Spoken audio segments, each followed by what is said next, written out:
opening statement prior to discussion?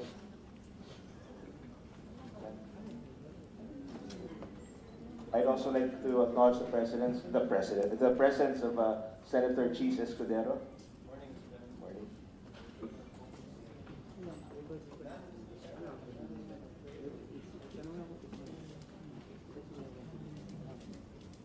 Thank you. We now proceed with the discussion. In the interest of time and with the permission of my colleagues, we shall finish the presentation first before we ask our questions or seek clarification. We will recognize our colleagues in order of their arrival.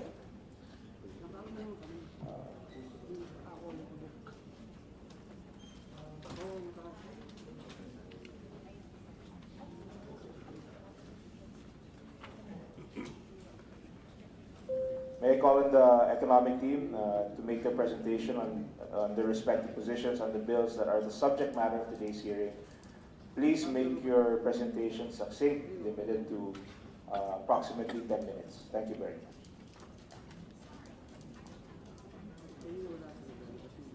Honorable Chairman, if it's okay, we start with the presentation. Yes, please proceed. Honorable Michael Yard, Chair of the Committee on Finance, also Honorable Senator Francis Escudero, Honorable Senator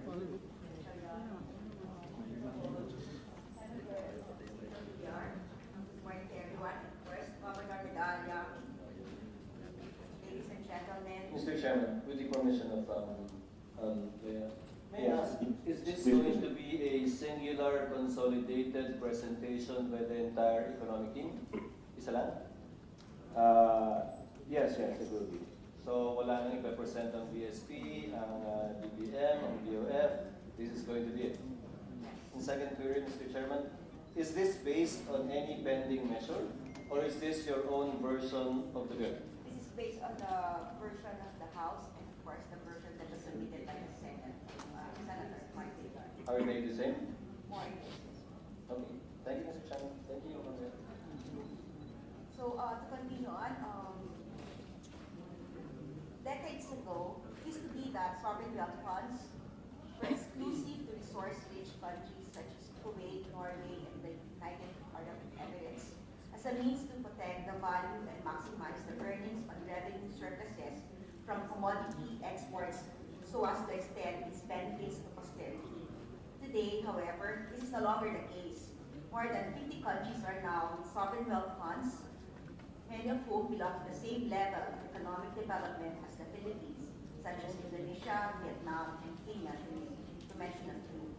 Capitalization is no longer exclusive to surplus revenues generated by natural resources, but has now grown to include varying sources, including budgetary contributions, as in the case of the Indonesia Investment Authority.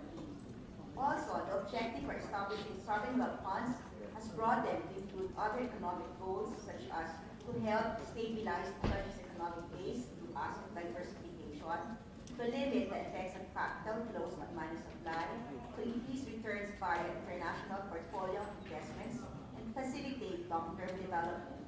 In fact, some countries have more than one sovereign wealth. Then, galing mo ba? Meron akong mic May nito. party line. More than one sovereign wealth fund to serve different objectives. Singapore, for example, created two distinct funds. One, the GIC, whose objective is to preserve and enhance Singapore's international purchasing power over the long term, is therefore invested heavily on foreign assets, while Temasek, whose economic stability goal is more aligned with holdings of domestic assets. Sovereign wealth funds are no longer defined simply as government-owned vehicles investing their capital overseas. Today, the industry is highly complex with mixed forms of legal structure, ownership, and portfolios. Governments use sovereign wealth funds to meet their particular economic goals, and the fund's objectives can evolve in time to suit the country's needs. The Philippines will greatly benefit from having its own sovereign wealth fund, especially with respect to boosting our long-term economic productivity. Having a sovereign wealth fund will help advance our infrastructure development. Following the example of Indonesia Investment Authority, we can structure a sovereign wealth fund that allows co-investments and partnerships with foreign entities and thereby attract large foreign capital to our high priority sectors. We can use a sovereign wealth fund to attract the best talents from the private sector and to gain membership in sovereign wealth fund associations that may develop into partnerships with other sovereign wealth funds for local projects. The Philippines, being one of the Southeast Asia's fastest growing economies, has a broad range of physical, financial, and human capital assets. With the country's strong growth coupled with its sustainable development plan and of course, the economic liberalization measures passed by Congress, now is the time to establish the proposed Maharlika Investment Fund. The overall purpose for the establishment of the Maharlika Investment Fund is to optimize the use of government financial assets and promoting their intergenerational management in order to maximize returns and advance the fund's developmental objectives. The specific mandate of the MIF would define investment strategies through the creation of sub-funds with specific investment and risk management frameworks and investment horizons. A fund with a developmental strategy or objective with a long-term horizon may be created to promote economic development by making strategic and profitable investments. On the other hand, a fund with a commercial objective will obtain optimal absolute return and achievable financial gains on its investments. The Maharlika Investment Fund shall be founded on the Santiago Principles, which identify a framework of generally accepted principles that properly reflect appropriate governance and accountability arrangements, as well as the conduct of investment practices by sovereign wealth funds on a prudent and sound basis. The Santiago Principles seek to ensure that through the pursuit of these practices, the sovereign wealth funds continue to bring economic and financial benefits to home countries, recipient countries, and the international financial system. The following are the key themes embodied in the Santiago Principles. First is the establishment of a governance framework that will allow the fund to fulfill its mandates and achieve its objectives. Second, relevant information of the fund should be clear and disclosed publicly. Third, the business processes and systems shall be grounded on clearly defined rules and procedures and must satisfy regulatory requirements. Finally, the fund should target to provide a risk-adjusted operating model. The MIC, or the Maharlika Investment Corporation, shall be created as a corporate vehicle for the purpose of mobilizing and utilizing the Maharlika Investment Fund to make investments that will maximize returns and contribute to the sustainable economic growth of the country. The initial capitalization of the MIC shall be sourced from the Land Bank of the Philippines and the Development Bank of the Philippines. Land Bank shall invest 50 billion pesos and DBP shall contribute 25 billion pesos. Each government financial institution may increase its investment above the required equity contributions, and they shall be entitled to prudential and other regulatory reliefs as may be determined by the Bangko Sentral ng Pilipinas to ensure their financial soundness while contributing to the overall objective of the fund. In addition, subsequent annual contributions from GOCCs and other sources to the fund shall be provided as follows. For the first 2 years, the Bangko Sentral ng Pilipinas shall remit 100% of its declared dividends to the fund. In the succeeding years, the BSP shall remit 50% of its declared dividends to the fund, the remaining 60% to the national government until the increase in the BSP's capitalization has been fully paid. Thereafter, BSP shall remit 100% of its declared dividends to the fund. Moreover, PAGCOR and other government-owned gaming operators shall contribute at least 10% of gross gaming revenue streams. Lastly, other sources of funding shall include royalties and special assessments on natural resources based on the fiscal regime to be implemented by the national government, proceeds from privatization of government assets, and public borrowings. To ensure that the fund will be able to grow, withdrawals from the fund shall be made only after at least 5 years of investment activities. The notice period for any withdrawal is 1 year or shortened as determined by the board. The capital of the MIC shall not be withdrawn if its effect would be to diminish the value of the MIF at its inception. To ensure the sustainability of the fund, sound and credible investment and risk management strategies shall be developed. The board shall ensure that policies formulated are consistent with the objectives of the fund, and this shall be subject to periodic reviews. The investment strategy shall take into account the expectations for returns and the fund's risk tolerance around specific activities like co-investments. Moreover, with the investment strategy, there shall be a clear method for determining performance, not just at the portfolio level, but also for the asset class and even at the individual investment level. In order to prudently manage the fund's risk, it shall focus on generating sustainable, risk-adjusted returns over the long term, properly identify and manage risks, ensure the resilience of its balance sheet, and finally, the MIC can look into investments in emerging megatrends such as fintech, ESG, and healthcare. The fund which will serve as allowable investments of the fund, subject to strict compliance with investment and risk management guidelines. Cash, foreign currencies, metals, and other tradable commodities. Fixed income instruments issued by sovereigns, quasi-sovereigns, and supranationals. Domestic and foreign corporate bonds. Listed or unlisted entities, whether common, preferred, or hybrids.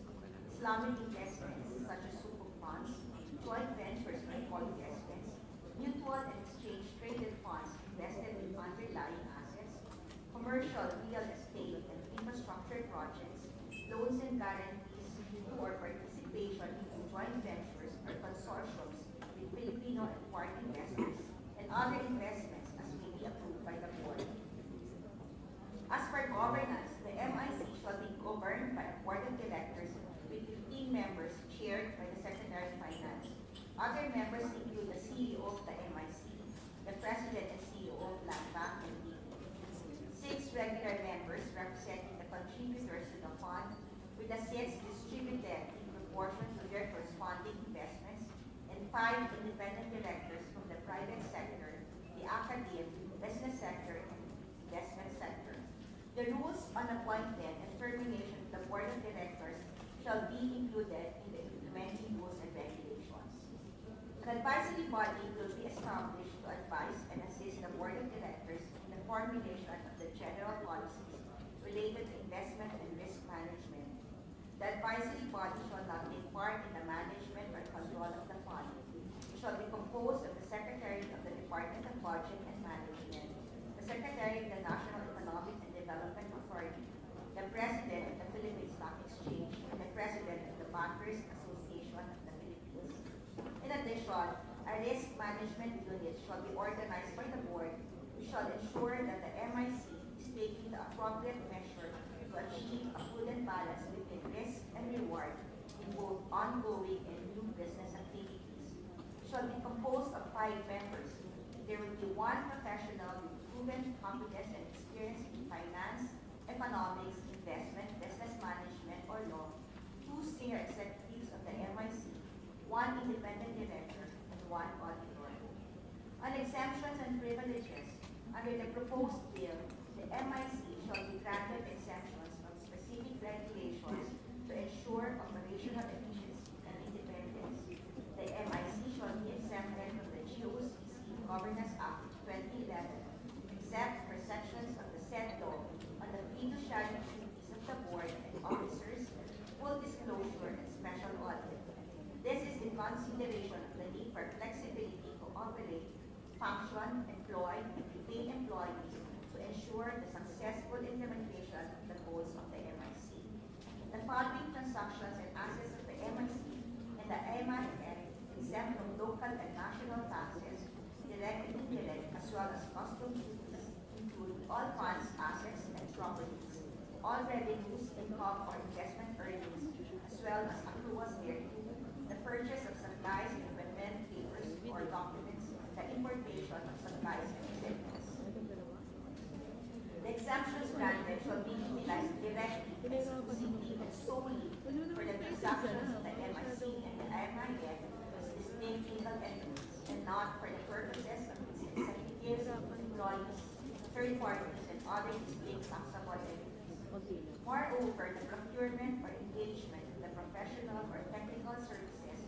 needed in the selection of authorized investments shall be exempted from the provisions of the Government Procurement Reform Act and its implementing rules and regulations. The competitive selection process and guidelines for the procurement of professional and technical services shall be approved by the MIC Board. To attract the highly qualified pool of Filipino professionals, both locally and overseas, the officers and employees of the MIC shall be exempt from the Salary Standardization Act. Their compensation shall be set based on an objective classification consistent with international standards for compensating investment management professionals managing global assets.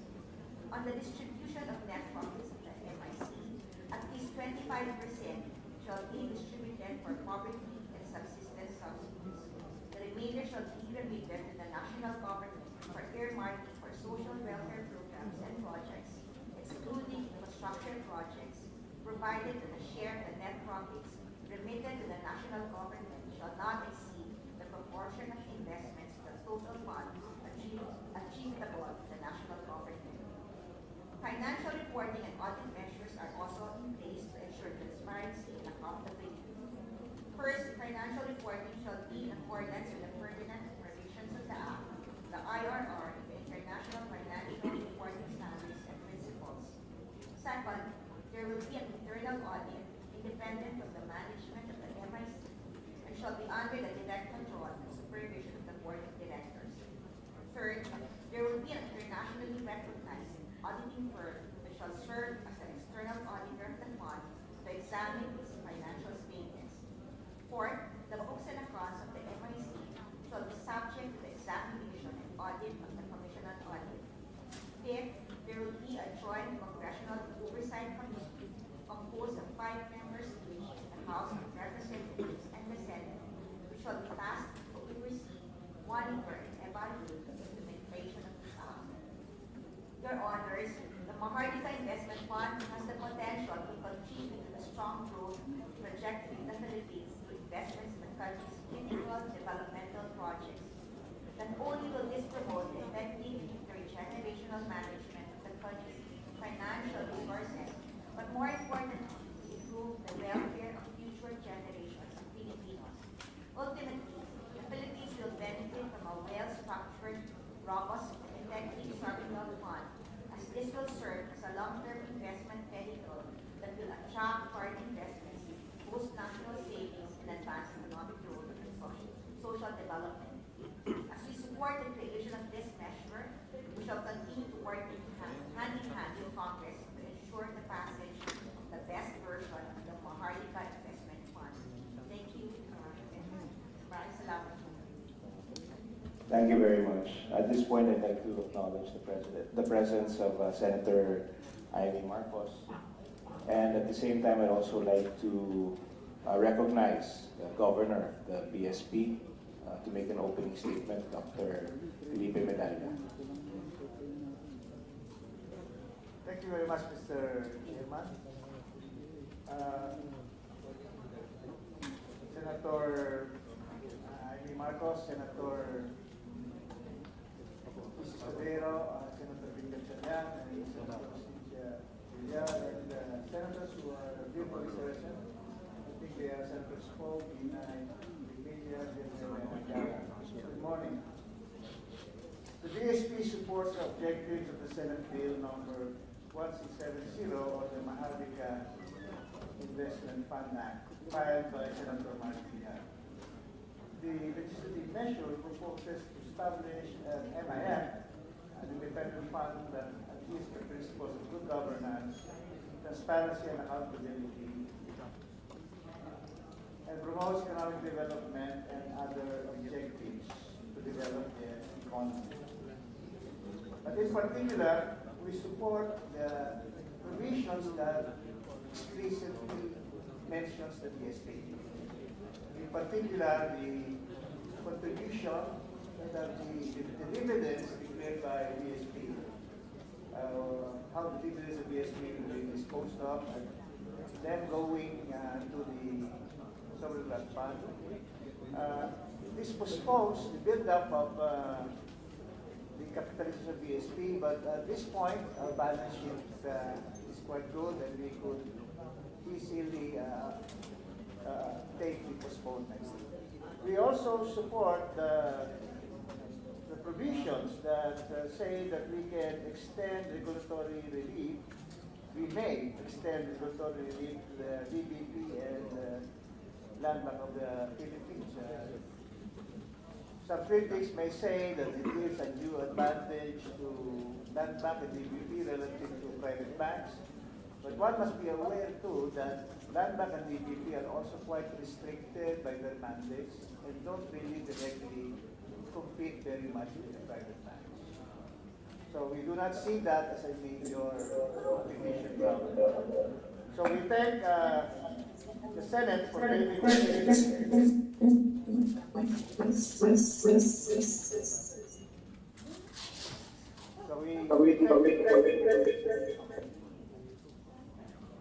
we thank the Senate for giving the BSP the opportunity to share our insights on this landmark legislation. The BSP believes that this measure requires a whole-of-government approach, great focus, and proper implementation to achieve its objectives.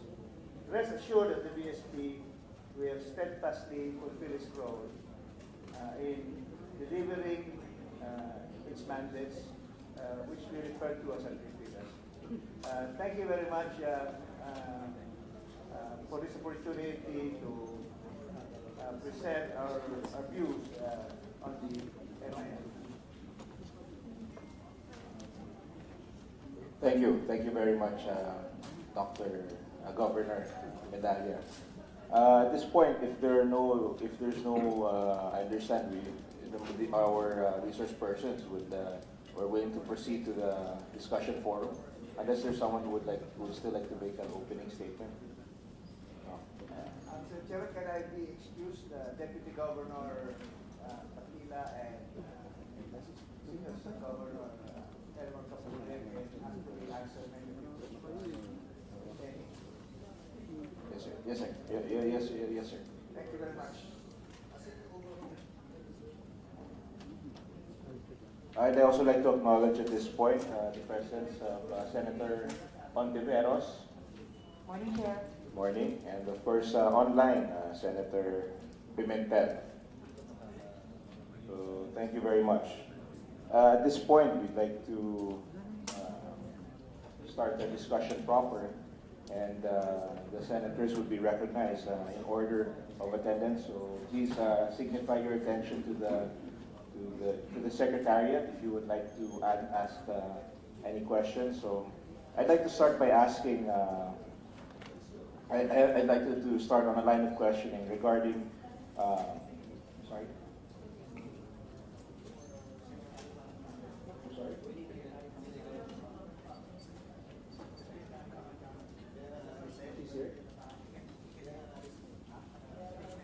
Okay, sorry. Before we proceed, Secretary Pangandaman has an opening statement as well. So before you proceed, please proceed with the opening statement. Thank you very much, Mr. Chair. Again, Committee Chair, Senator Mark Villar, our good Senator, Senator Risa Vivero, Senator Francis Escudero, Senator Amy Marcos, Senator Win Gatchalian, Senator Cynthia Villar. Good morning, and on behalf of Budget Secretary Amena Pangandaman, we at the Department of Budget and Management thank you for this opportunity to share with you why, from the budget perspective, we believe that the Maharlika Investment Fund deserves to be considered for legislation. The economic team has been closely and thoroughly studying the costs and benefits of the Sovereign Wealth Fund. Aside from our own research, we have also been consulting various financing and research institutions, such as the Milken Institute, which released its report just a few days ago. Based on the studies, it is our conclusion that the establishment of a sovereign wealth fund can truly help us achieve our agenda for prosperity. Mr. Chairman, forgive me. Earlier I inquired if there was going to be a singular presentation by the entire economic team with respect to the person they want to defend before this committee. I don't see the need really for each and every department to say that they're in favor of this measure, given that I presume that you are. Maybe request instead, forgive me, USEC Presidio, to just submit to the committee members whatever individual position paper the respective members of the economic team may have. DBP has submitted, Land Bank has submitted for our consideration so as to save on time. Thank you, Senator. You're correct. You mentioned earlier there is one presentation, although some of them, some departments signify their intention to make an opening statement, not a presentation. But nevertheless, I agree with your motion that we can submit. So if there's no objection, may we request that the respective resource persons and the departments they represent just submit their opening statements for the record, if that's acceptable to, unless there's no any objections. So, that being said, the motion is carried. So at this point, we can proceed with the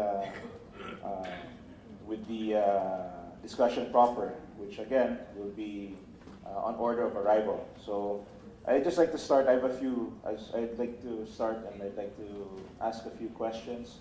My line of questioning is regarding the foreseen benefits of the Maharlika bill. With the president, I was in an event recently where the president mentioned that there's a group of,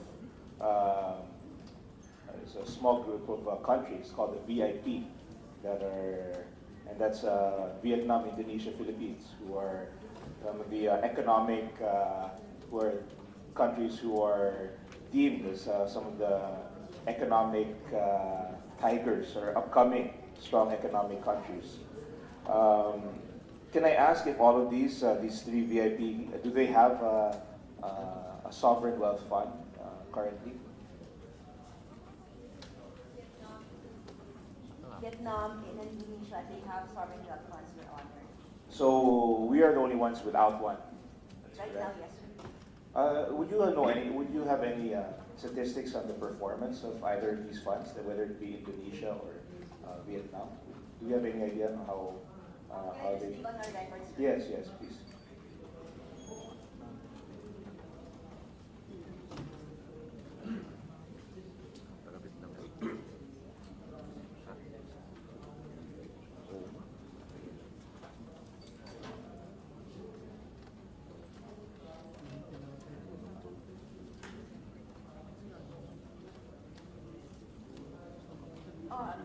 Your Honor, in the case of Indonesia, it's called the Indonesia Investment Authority. So the initial capitalization was $5 billion. Right now, the assets under management is about $6.8 billion. The reported net profits in 2021 is about $15.4 million. But because it only started in actual operations only started in 2021. But it was able to generate already co-investments in the amount of about $20.5 billion. $20 billion. Yes. These are from private funds. These are from other sovereign funds, or are they from private placements? This included also, they were able to scale up their capital with partnerships from overseas global infrastructure funds as well, and of course their own investments in their domestic markets. So in other words, these sovereign wealth funds were able to generate additional equity to be invested in local government, local projects, be it infrastructure or other investments. You're correct, Your Honor. And if I may also add, not only in terms of additionality, in terms of capital, but of course the transfer of technology and knowledge in running, of course, the infrastructure fund itself, and of course in the development of the economy, and of course the implementation of infrastructure projects. So do you see the Maharlika Investment Fund as a means also to attract foreign capital, foreign equity in the Philippines? Definitely, Mr. Chair. And just to cite an example, maybe there's a correlation because recently, when we issued our last sovereign bond, we were able to have an order book of $28 billion for an issuance of $2 billion. So that means that there's a lot of interest in the Philippines. Just for the information of the public, what are the advantages of equity? When we talk about equity versus debt, we can fund our projects through debt, which is of course borrowing, or equity. Maybe you can enlighten maybe the public also on the differences between equity and debt. Of course, Very that's briefly, sir. very briefly. Sir, of course, in debt, we have to repay it. But in terms of the equity, they have the skin in the game. Meaning to say, there are in the project, in the investment itself. So it's a long-term horizon that they're also looking. But in the case of the Philippines, while you know, can also issue debt in the long in terms of long-term tenors, like the ones that we have issued before, so in the tenor of 10 and 25 years, and we've seen a lot of appetite, you know, from overseas investing in the funding of the Philippines. So Mr. if it's, Chair? yes, yes, yeah. Just a quick interjection, Mr. Chair, for the record, if I may. Sure, sure. Dahil nabanggit na rin po kanina ni National Treasurer De Leon yung Indonesian Sovereign Wealth Fund or yung INA, maybe it would be interesting to discuss later in the hearing or in future hearings. Among other important points, may mga importanteng pagkakaiba yung INA at saka yung proposed Maharlika Wealth Fund, particularly in terms of the composition of the boards at saka in terms of yung qualifications ng CEO at CIO. So just for the record at this point in time, Mr. Chair. Salamat po. Yes, thank you, Senator. I think it's a very good point that we can compare and see. At least we've had we can learn from their experience with their sovereign wealth. So thank you very much, Senator. And I think that would be a very good point that as we tackle down the road. So continue my line of questioning. As you mentioned earlier, the difference, very basic about equity and debt. So you're saying that this bill, in a way, will improve, can improve our fiscal situation in the country, as it will reduce it could potentially reduce the debt that we would.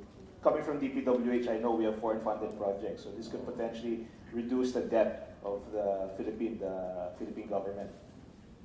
Tama po, because eventually, then there would also be some already, instead of the national government borrowing for these infrastructure projects, there can already be some take-up by the fund or some other private ventures would also be co-investing in the fund to be able to implement and execute these projects na otherwise, dapat po national government ang mag-implement.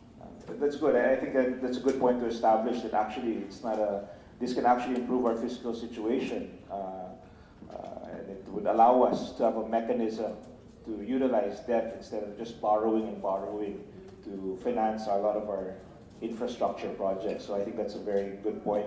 And I won't, of course, I won't. There are a lot of people, a lot of senators who have questions to ask. So I just like to end this line of questioning by asking. Mr. Chairman, on this point, given the point raised by the chairman, if I may, make a brief interjection. One, mamaya, yung gain sa Indonesia Investment Fund, is it paper gain? Or did they actually realize the profit and use the money gained to invest in somewhere else? No, realized gains po yun. So it's actual... Realized meaning nalabas nila yung pera? Opo, nagamit at na-roll over pa po yung pera, nagamit pa po, at napaikot po yung pera. Second, a cursory reading of the bill, given the distinction between equity and debt raised by the chairman, wala akong nakita sa bill na may parte ang Land Bank at DBP or PAGCOR as corporations from the net profit. So essentially, paano mong pinwera sa yung dalawang bangko, even PAGCOR, to give money, wala akong nakita sa bill na may share sila on their investment. So we're like hardballing Land Bank and DBP to give money to this fund without saying anything in the bill with respect to the return on their investment as a cost bago yung net profit na 25%, di ba, na ibibigay sa national government for social welfare projects, etc., etc.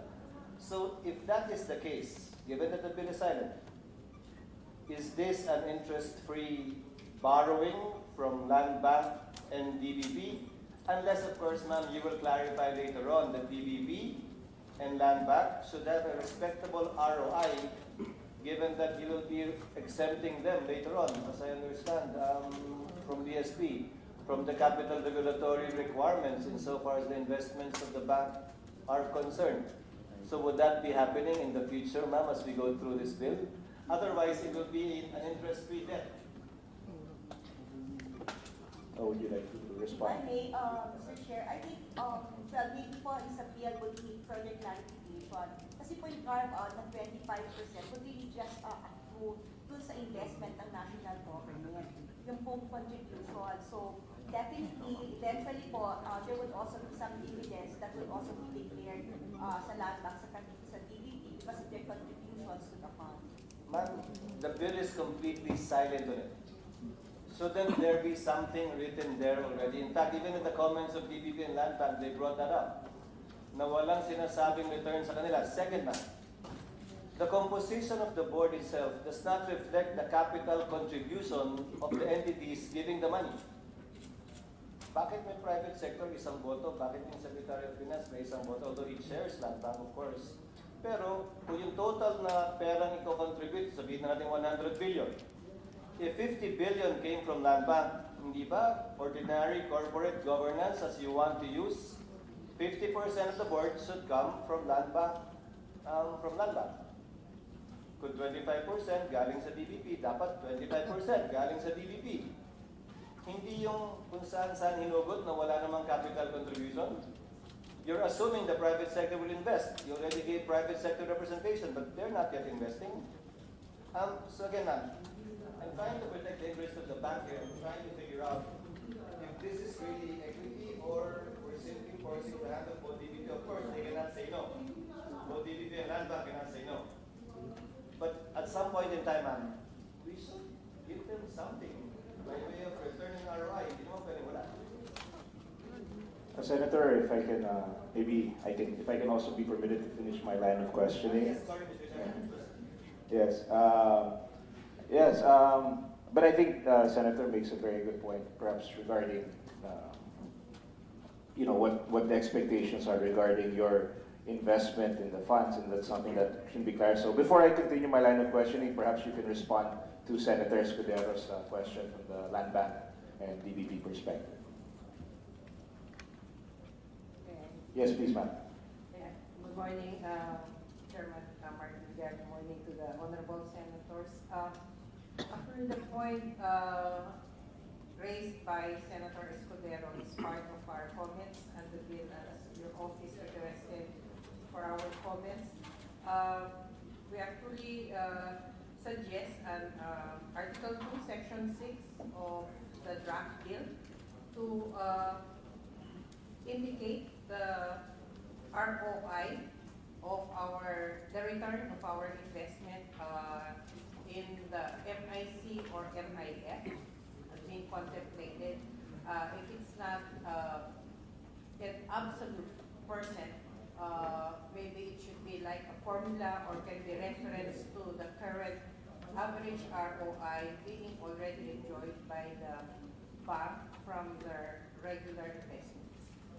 Yes, thank you. Actually, this was going to go into my next question, which is I wanted to end my line of questioning with a request if we can have specifics on the returns, because we talk a lot about downside, but I want to know more or less what are our expectations in terms of the benefits of this the Maharlika Fund. You mentioned earlier about the other funds and what their performance was. I'd like to know if there are any statistics regarding or any projections regarding what sort of returns the government and the banks can hope to achieve from putting their money into Maharlika. Do we have any possible statistics regarding that? Yes, please proceed. Mr. Chair, Your Honors, before to add and interject to the issues raised by Senator Escudero, Attorney Mortel from the GCG, the DBP and Land Bank are under our coverage, and I noticed that in the proposed bill in Section 30, it is also our concern that given the insights raised by Senator Escudero, DBP and Land Bank will be having doing some explanation exactly what happened to their investment, because it will be part of the scorecard every given year. But in Section 30 of the 36 rather of the bill, I think it's somehow covered the same, but it has to make some further clarification, which explains that the profits and losses of the MIT shall be recognized in its books. So this provision can cover that part, but there will be need to some guidelines to clarify the matter. Thank you. So going back to my question also, do we have projections yet regarding that, or perhaps you can submit to the committee some financial projections for the Maharlika Fund? I mean, obviously, it's not, it's nothing set in stone, but I mean, perhaps projections on what sort of returns we can achieve.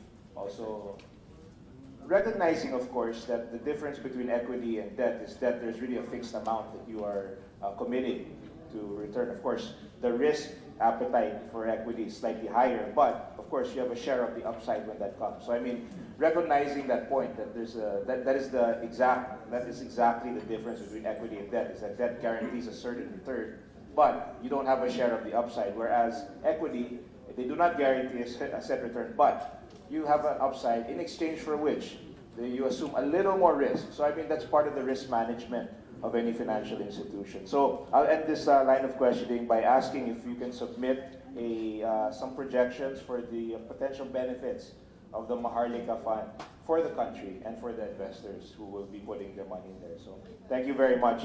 At this point, I'd like to acknowledge in order, so please, I call also for the Secretariat to take note of the points raised by Senator Escudero and Senator Ontiveros, so that we can also include these in our discussions and, of course, address these concerns as we deliberate the bill. So at this point, I'd like to recognize, in order of arrival, our esteemed senators. First, I'd like to recognize Senator Win Gatchalian. Thank you. Mr. Chair, I'm willing to yield to Senator Escudero. I think he made a good point, just not to disrupt the chain of thought of the discussion. Yes, yes, Senator. Senator Escudero, Senator Gatchalian yields to you. So please, please proceed. Thank you, Mr. Chairman. Let me begin at the beginning. I just interjected on the point given earlier by the good chairman. I don't know who to address the question to. Since Leia, you made the presentation, can I address the questions to you? What is the main objective of this fund? I've heard so many things from so many people that has changed so many times. So once and for all, ano ba yung gusto nating objective dito? We generate earnings via the investment fund in order to do what? Please. First of all, sir, of course, we want to do a lot of things with national government. But right now, we are constrained because we have very limited resources. But we're saying also na we can tap naman from other sources. So, like in the case of Land Bank and DBP, right now they have these investable funds that we call, and that's about 1.3 trillion in the case of Land Bank. Ma'am Cecil, please correct me. That's correct, Treasurer Leia. Yes, ma'am. I know that. Tapos po, in the case of DBP, they have about 800 billion na investable funds.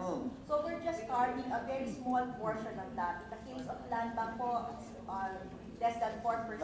Forgive me, ma'am, you're not answering my question. Sir, what is your objective? What do you want to accomplish when we invest these funds? So we'd like to do more of the infrastructure projects. Of course, we have our PPP, we have also our national government projects. Ma'am, to cut you short, the bill of Senator Villar says except infrastructure project.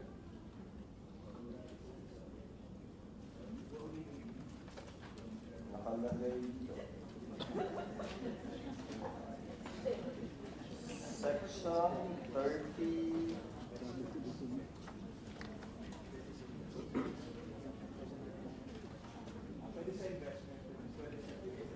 Yes, yung sa profits. Yung sa profits. I'm not talking about the investments yet. Yung kikitain natin dito, saan nyo gagamitin? Yung kikitain, una po, yung una pong pondo, pwede pong gamitin for more infrastructure projects. At hindi lang po infrastructure projects. No, yung pondo. Opo. Yung kita. Yung kita ngayon po, dapat lilinisin muna natin to be able to provide for the contributions ng Land Bank at PPP. Although wala pa ngayon sa bill, gagawin mo lang natin. So, medyo para may balik po sa kanila. Ngayon po may sobra, and then of course, yung sobra, 25% of that na nag-aako sa national government contributions, ilalagay po natin for the social services, mga healthcare, projects, and this could also be additional, no? Para at the same time, mas makakaluwag po sa budget, sa fiscal space po natin ng national government. Ma'am, social welfare projects, it says in section 35, excluding infrastructure projects. Hindi po. So yung kita, hindi gagastos din sa infrastructure. Puro social welfare lahat ng kita. Yung 25%, sir, na pina-carve out, yung po ilalagay sa social projects, so mga social amelioration projects natin.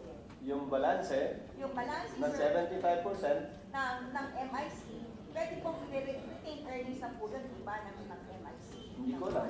Opo, Hindi nakalagay dito. magiging retain earnings. Sir, sa ordinary, business operations that will form part of the retain earnings. So, pwede po yung pa-include din para then, again, leverage para magkaroon po naman po investments, ng joint ventures. Ma'am, nakalagay po sa section 35, di pa lang muna tayo.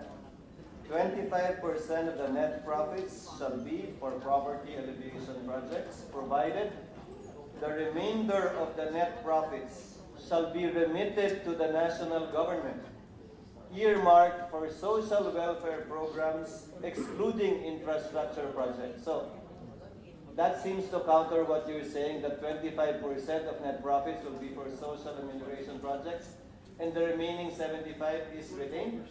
Ang sinasabi po dito, the remaining of the net profits shall be remitted to the national government. Walang sinasabing retained earnings po sa section 35. Siguro, sir, baka that is something that we need to clarify in the bill. Kasi po, definitely, sir, yung constitution naman po pwede lahat, kung hindi po constitutions ng national government po, yun, mapupunta pa sa national government. So, I'm sure meron pong other investors, they would also want to get their money back. Forgive me, ma'am, I'm basing my questions on the bill itself and not on what is not written on the bill. If you seek to add to it later on, then perhaps the economic team can suggest the corresponding changes to address these concerns. Now, on the actual fund, net profits tayo kanina eh. Saan natin i-invest? Securities? Meron pong history dito, allowable investment. Nakita ko nga. Securities, bonds, di ba? And infrastructure projects. Now, we're headed into a recession. Worldwide, globally. Are you considering that point? Are we headed towards a recession globally? Well, meron pong analysts saying na there will be recession in some of the advanced countries. But in the case of the Philippines, our view is that will not be in that position. Yes, ma'am, but globally nga, we will be affected by the recession that's looming and coming. Now, that's not necessarily bad, because in a recession, ika nga, kung may bloodbath sa stocks, now is the time to buy. Why not? Now is a good time to invest. But my question, ma'am, is when will we reap the benefits? Usually, if stocks are low, then it takes about, in a recession, global recession, it will take about 2 to 3 years to recover. So, kikita tayo in 2 to 3 years kung mag-invest tayo sa stocks. Now, when you talk of bonds, when you talk of debt instruments, again, if we discuss it later on, DBP and Land Bank would want their respective ROI. I think it's DBP that owns the ERPs to MRT, right? Both of them. Both? And you're earning how much? 18? 12%. So, if it's at 12%, and I presume, magkano yung portfolio nyo, magkano ang ROI nyo sa portfolio nyo for the past year? Ballpark. Our investment portfolio, Senator Escudero, is 1.3 trillion. And our average return on that investment in 2022 was 3.73%. 3.76. And in the part of, ang liit naman, 3.76? Ilan? 3.76. 3.76. On the part of DBP? Your Honor, on the part of DBP, it's close to 7%. 7%? Return on equity, sir. Yes. My question, ma'am, is if you ask now DBP, at the very least, that will be their basis. So isn't that like borrowing from them to the tune of the guaranteed supposed rate of return on their investment in other investments? So whether it's at 3.7 or 7%, so as not to be unfair to them, Diba? We should guarantee at the very least roughly those amounts. Kahit habaan pa natin yung period for the last 5 years, last 3 years, let's average it off. At the very least, can that be placed in the bill? To be fair to them. Yeah. Actually, sir, if they invest in the GS right now at 5 years tenor, it's about almost 6%. So, yun pa lang po, Higher. panalo na sila. Ngayon, sa PAGCOR, wala naman silang ini-investan, di ba? Puro out yun eh. Yun, pwede kang maglaro siguro ng ROI nila. But insofar as Land Bank and DBP is concerned, we have to give them a respectable rate of return guarantee based on the past, pwede nga sabi mo pwede sa GS, 6% at the very least. Would that be fair? Yes. Yes po, dahil GS lang very conservative. Yes, exactly.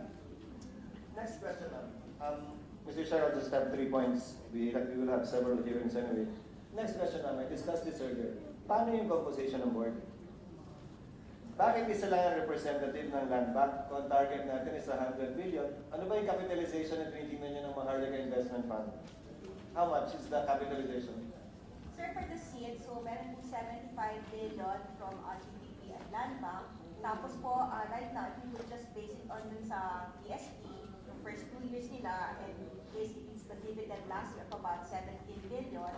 Tapos po, meron po yung PAGCOR na, again, if you base it on the dividend, so more or less mga 100 billion po. 100 billion pesos. I agree with the more or less 100, but we are organizing this corporation by virtue of a law, not under the corporation code.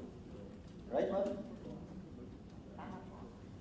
Hindi ba dapat may capitalization yung batas? This does not have any. It simply talks of the contribution of Land Bank, of DBP, 10% ng PAGCOR, baka may mag-invest ng private sector. I mean, that it's a law is not an excuse not to have a capitalization, authorized capitalization requirement. The bill does not, both versions, both the House and the Senate. So what would be para kung mag-increase tayo ng capitalization, di ba? Hindi yung decision lang ng board, hindi naman IRR lang. Like with any other corporation, they should go through the process since this is mandated by law. I-amend yung batas just like the PSP charter. Di ba? Nung nag-increase tayo ng capitalization ninyo, we had to amend the law. The same is true here. Kindly provide for a specific authorized capital of the MIF and go into the composition, 100 billion yung nalagay niyo, ma'am. Land Bank, 50 billion. Again, Attorney Mortel, I think will agree with me that if the capital contribution of Land Bank is 50%, prudence and practice to protect their investment will dictate that 50% of the members of the board should come. Ganun yung corporation, di ba? 50% ng kapital galing sa akin, hindi 50% ng board akin. 25% ng kapital galing sa DBP, 25% galing sa kanila. Where did this formula come from? Now, if you want proper corporate governance, di ba tama lang na Land Bank should have the proportional representation of the board to their investments so that they can protect their investments. Same is true for DBP, same is true for PAGCOR, same is true for private individuals. In fact, you allocated already representation for future private investors na wala pa naman silang binibigay na pera. Why would they have one vote similar to Land Bank who contributed 50 billion? Isn't that to say the least unfair? Isn't that going against basic corporate governance and practice? Ma'am, please. Sir, sa section 19 po, nakalagay, so we have a member board, Secretary of Finance, tapos po yung CEO na MIC, President, tapos yung Land Bank and there will be 6 regular members representing the contributors to the fund, which are the Land Bank, in accordance with the proportion of their corresponding investments. So, baka Ma'am, sa 6 lang nag-a-apply yung proportional contribution nila, hindi sa Pilipinas. Ganun ba? Unang question ng mga ating ng corporation ganyan. Na meron kang cap kung ano saan mag-a-apply ng investment. Now, let's take your word for example. kung 50% ang land bank, 25% ang DBP, then of the 6, tatlo ang mapupunta sa land bank, 1.5, presumably mapupunta sa DBP, buuin mo man yun, so there are 5, plus 2, President of Land Bank and DBP, that makes it 7. That's 7 out of 15, but their capital contribution is 75%. That's less than 50% of the team.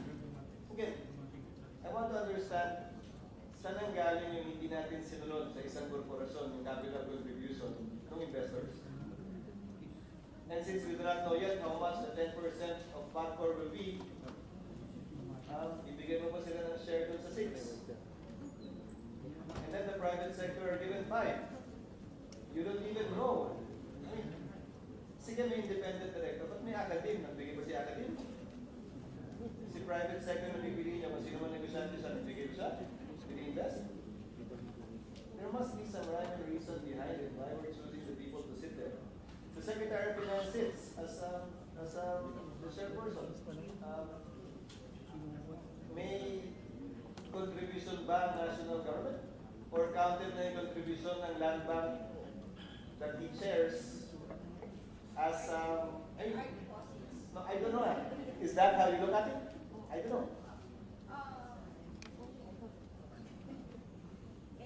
Kasi po, of course, 100% owned po ng DBP, ng national government ang DBP at ang land. So ika-count ko siya. So you have 8 out of 15 coming from land bank, DBP, kung binibilang ko Secretary of Finance, it's still not 75%. Now my question is, shouldn't it reflect the capital contribution? Mr. Mordell, sir? Good morning, Your Honors. I will venture to provide my insights on this. I think the issue is cropping up because of the treatment of the kind of entity created. Here it would appear, because it is an MIC, it would appear that it is a corporation. And that having so, the question of Senator Escudero perhaps is on the reflection if it is treated as a stock corporation. But if the entity is treated as a government entity with corporate body, then their submission could perhaps be accommodated. But not if the creation is entirely on the treatment of the same being a corporation. That's my submission, Your Honor. My presumption, sir, is that's why we're exempting them in the salary standardization law, the GCG law. We're exempting them from everything. Payment of taxes, procurement law. The intention is for this company to operate as a private entity. That the principles of business would apply to this corporation and should therefore reflect to the corresponding interest and stakeholding of the contributors to the fund. Otherwise, it will be just like BSP. Created by law, kami nagpangalan ng lahat, national government will contribute, okay lang. So, may I ask, Ma'am Lea, so is Attorney Mortel correct? Ang tingin nyo dito, hindi ordinaryong korporasyon? We will not treat it as a corporation, and yet you said in the proposed bill, you will treat this as an ordinary corporation wherein the rules of corporate governance would apply. Ma'am? Given that the contributions are coming also from the state-owned enterprises, and eventually there will also be contributions from the national government, as we have cited from the proceeds of privatization, from some of the proceeds of the fiscal regime of the mining sector. So eventually, tama po, magiging GOCC po siya. But we are asking for the exemptions from the GCG, from the salary standardization, from the Government Procurement Act. So it will be running on a commercial basis. So hybrid siya, ma'am? Parang ganun po. Ma'am, forgive me, ma'am. That's also the, ganun din po kasi yung formulation sa corporations like Temasek, even like Tech sa Indonesia. So ganun din po yung structure niya. Yes, ma'am. But there are distinctions between Temasek and INA in relation to what we are proposing here. So just to clarify, so you're seeking to create a hybrid corporation that has all the benefits of a government entity, exemptions of salary standardization, exemptions of procurement law, exemptions of payment of taxes, both national and local, which will wreak havoc, by the way, because when they invest in stocks and buy and sell stocks, ang hirap i-track nun, ha? But anyway, we will go there at another time. But, and when you buy and sell properties too, government bonds, etc., etc. But anyway, my point is, getting all of those benefits, and yet not being treated as a business entity that can function as if it were a private venture. Mr. Chair, with the indulgence of Senator Escudero. If it's okay with Senator, yes, please proceed. Salamat, Mr. Chair. Salamat, Senator Escudero. Quick interjection lang po. Nabanggit na naman yung INA. In the case of INA, ang board po nila 5 individual lamang. Tapos ang advisory board nila 5. And lastly po, in the sa questioning ni Sen. Escudero, sinabi po ni Attorney Mortel ng GCG, baka ituturing ito or itinuturing itong Maharlika na government entity with a corporate body.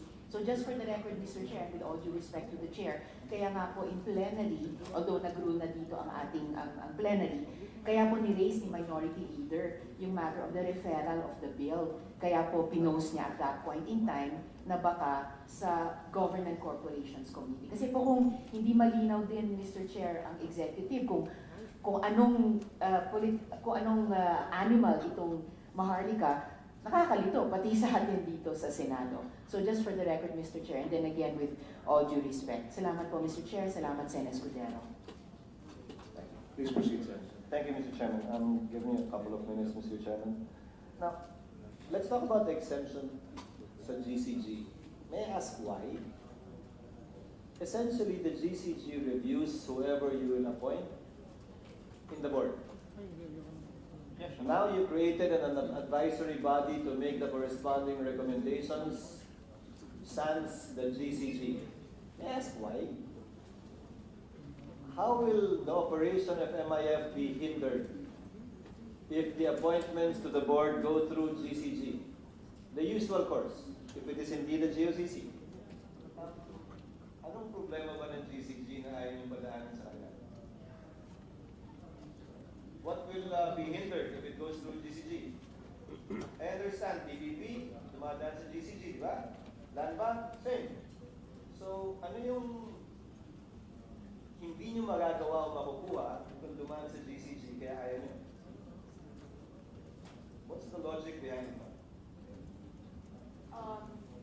Siguro po, given the experience ng mga government corporations namin in terms of pagpapadaan sa GCG, dahil sa dami rin po ng i-evaluate nila, yung due diligence po nila, so medyo nagkakaroon lang po ng time consuming. But it will just be through the advisory body na ang composition naman po ang ating Department of Budget and Management Secretary, ang NEDA Secretary. So they're also in a best position to be able to have a determination of who should sit po sa board. Ma'am, if it's only time that you're concerned about, I would presume that the GCG is really busy at the beginning of any administration. It's been 6 months. Halos na-fill up na halos lahat ng government corporations. Kung may backlog man sila, tapos na yun. So it's only time. So we include as part of the bill. I-prioritize nila to. I mean, if it's only the delay that you're afraid, and I'm telling you already, the bill will be delayed because there are so many gaps and loopholes in the bill. So the GCG will have time. You can already start processing some of the names once it is approved. What else, man? Because I wonder why you don't want the GCG to go through the nominees. I presume all of these will be via a letter of intent signed by the President who will go through the advisory board. The advisory board cannot just take up applications from whoever, but as it is with the GCG. May letter of intent, and Secretary of Finance o Presidente, depende sa corporation, which the GCG will process, and if they approve it, then the appointment or the designation will be effective. So why else not? Aside from the time constraint, bakit nyo ayaw dumaan sa GCG? Anong ayaw nyo sa GCG kung bakit nyo ayaw padaan? Aside from the time. Hindi lang, if I may, Your Honor, hindi lang po kasi naman in terms of the nominations to the board na ginagawa ng GCG, marami rin po silang ginagawa, evaluate po yung performance scorecard and the like, no? So, maraming preoccupation na might also delay in terms of the nominations to the board for the fund. And we see naman po this, the advisory committee, na they would be in the best position to be able to know who should be the best minds to be able to make the MIC function very well. So, yun po yung the rationale behind bakit hindi na lang po dadaan sa GCG. I don't know opposing you, for the record, I'd like to state that the main reason why GCG has a permanent term is to guarantee independence. All of the people you're mentioning, DBM, DOF, and NET, are all coterminous with the President and serve at his pleasure. They're all coming from one side. In fact, the main reason why GCG is there is to provide a different and separate perspective. Dahil wala naman siguro isang tao nagmamayari ng lahat ng talino, galing at magandang intensyon para sa bansa, di ba? Huwag naman mapakinggan yung iba. And the same is true here. If you really want this MIF to succeed, the more heads that are participating in crafting policies and being a part of it, I think it would be better and best than simply all coming from one and the same group, all obeying the command and will of the President because they're all coterminous with the President and serve at his pleasure. Unlike the GCG. Moving to the next point now. Why exemption from the procurement law? Including purchase of, ano bang papers yung sinasabi ng exemption? Pati supplies nyo, exempted sa procurement law. Papel, stapler, ribbon, computer. I think ang sinasabi po sa procurement law are technical services. Yung pong pag-evaluate, like they're going to get po yung fund managers. So that will be exempted from the Government Procurement Act. It did not specify here. It simply gave a blanket exemption sa procurement law. Again, I'm talking about purchase of supplies, not only fund managers.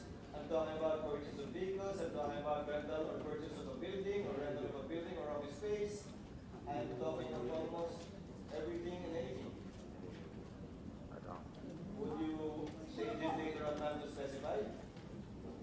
Siguro po, they will have some lines. Pero po sa section 3, nakalagay po doon, yung engagement of professional or technical services needed in the selection of requests as authorized staff. Sa pagpapalagay I agree, ma'am. Pero hindi nga in-specify kung anong kasama. Exempted lang. So yun lang ba ang intention nyo? So we will specify that. I understand po from the G. Yes, ma'am. GBBB. Yes, sir. Good morning po, Mr. Chair, as well as the honorable members of this committee. I'm Maria Ginesha Guillermo. Ma'am, sit there, ma'am. Para hindi kayo nakalala.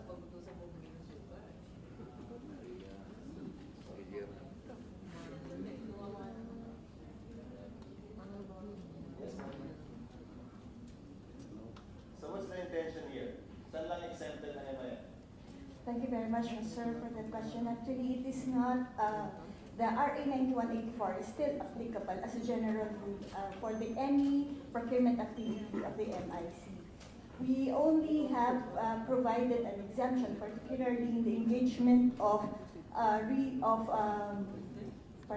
technical and research services. The reason why is because we wanted them to just give them the opportunity to really be able to forge their agreement, contractual arrangement with the service provider. But however, we have made a specific requirement wherein it should be that the board should come up with the approved guidelines in the selection process for this fund or research technical services, sir. Ma'am, under pa rin ang COA to, di ba? Yes po. So ano magiging basis ng COA to say, malito, hindi tama to? Of course, sir, we would look into it as part of the requirement pa rin po when they would specify po yung specific na criteria when they would be engaging with the research or the technical services provider po. Ma'am, in this changing world, there are already consultants that subscription na lang naman yun eh. Subscribe ka sa mga, di ba, sa report ng kung sino, Bloomberg, kung sino man, di ba? Okay lang naman yun eh. Hindi naman issue yun eh, di ba? Yes, sir. Now, other procurement activities of the MIF, subject to the procurement law? Yes, sir.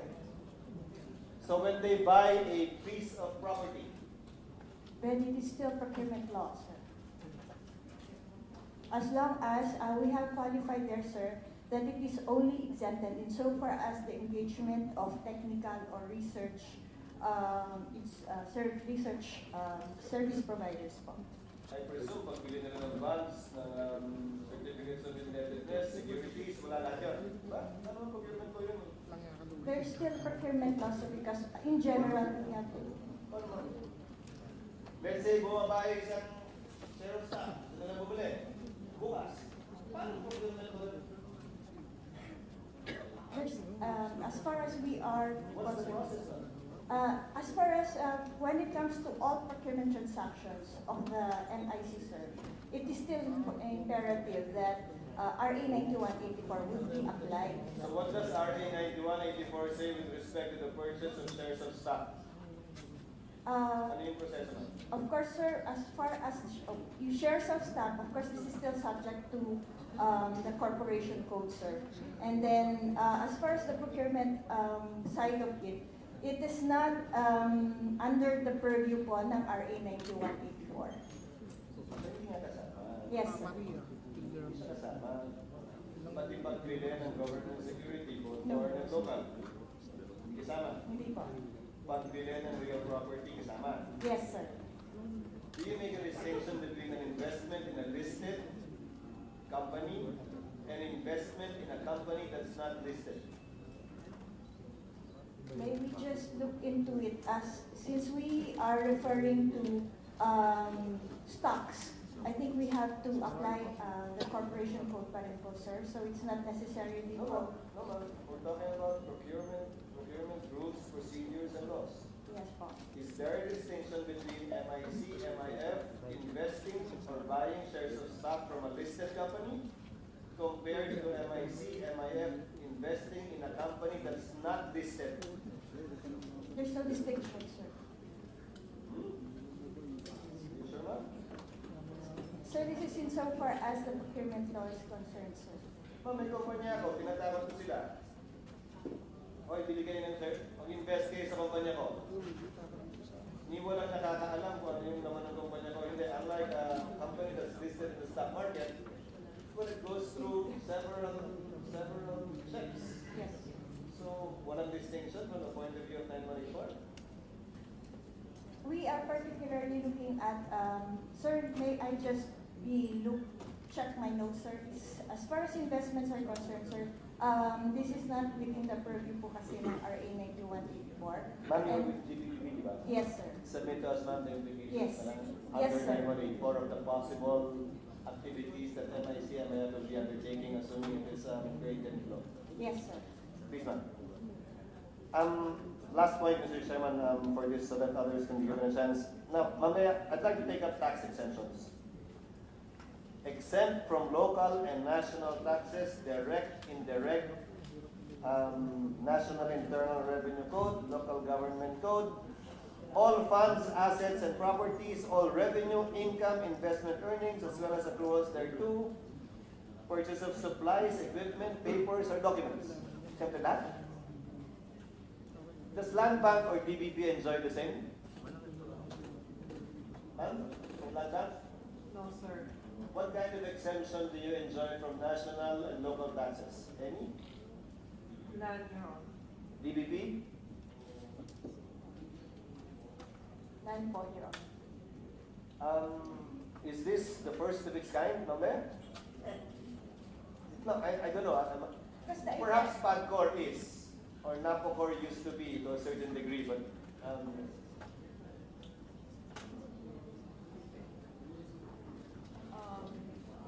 The intention na lang, sir.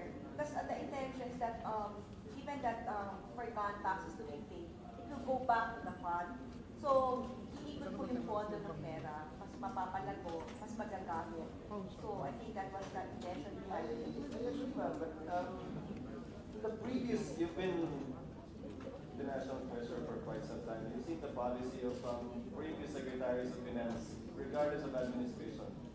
It's easier to have a uniform rule applicable to all than to create exemptions because it will wreak havoc on the system. You yourself said, it will go to government anyway. Diba? Docs tax, babayaran. Final tax sa sale ng on income, sale ng shares of stock, gobyerno pa rin pupunta. Capital gains tax, documentary stamp tax, transfer tax, gobyerno naman lahat pupunta. So, why wreak havoc by exempting this entity? And again, I think this is the first time, to my knowledge, na merong entity ganito ka lawak yung exemption na binibigay natin. When in fact, it would just simply go from one pocket to another of government. So if you want to preserve the fund, then we can put here, any no taxes paid shall be reverted back to the company by way of additional investment of the national government. But let them pay the taxes in the ordinary course. Di ba masimple yan?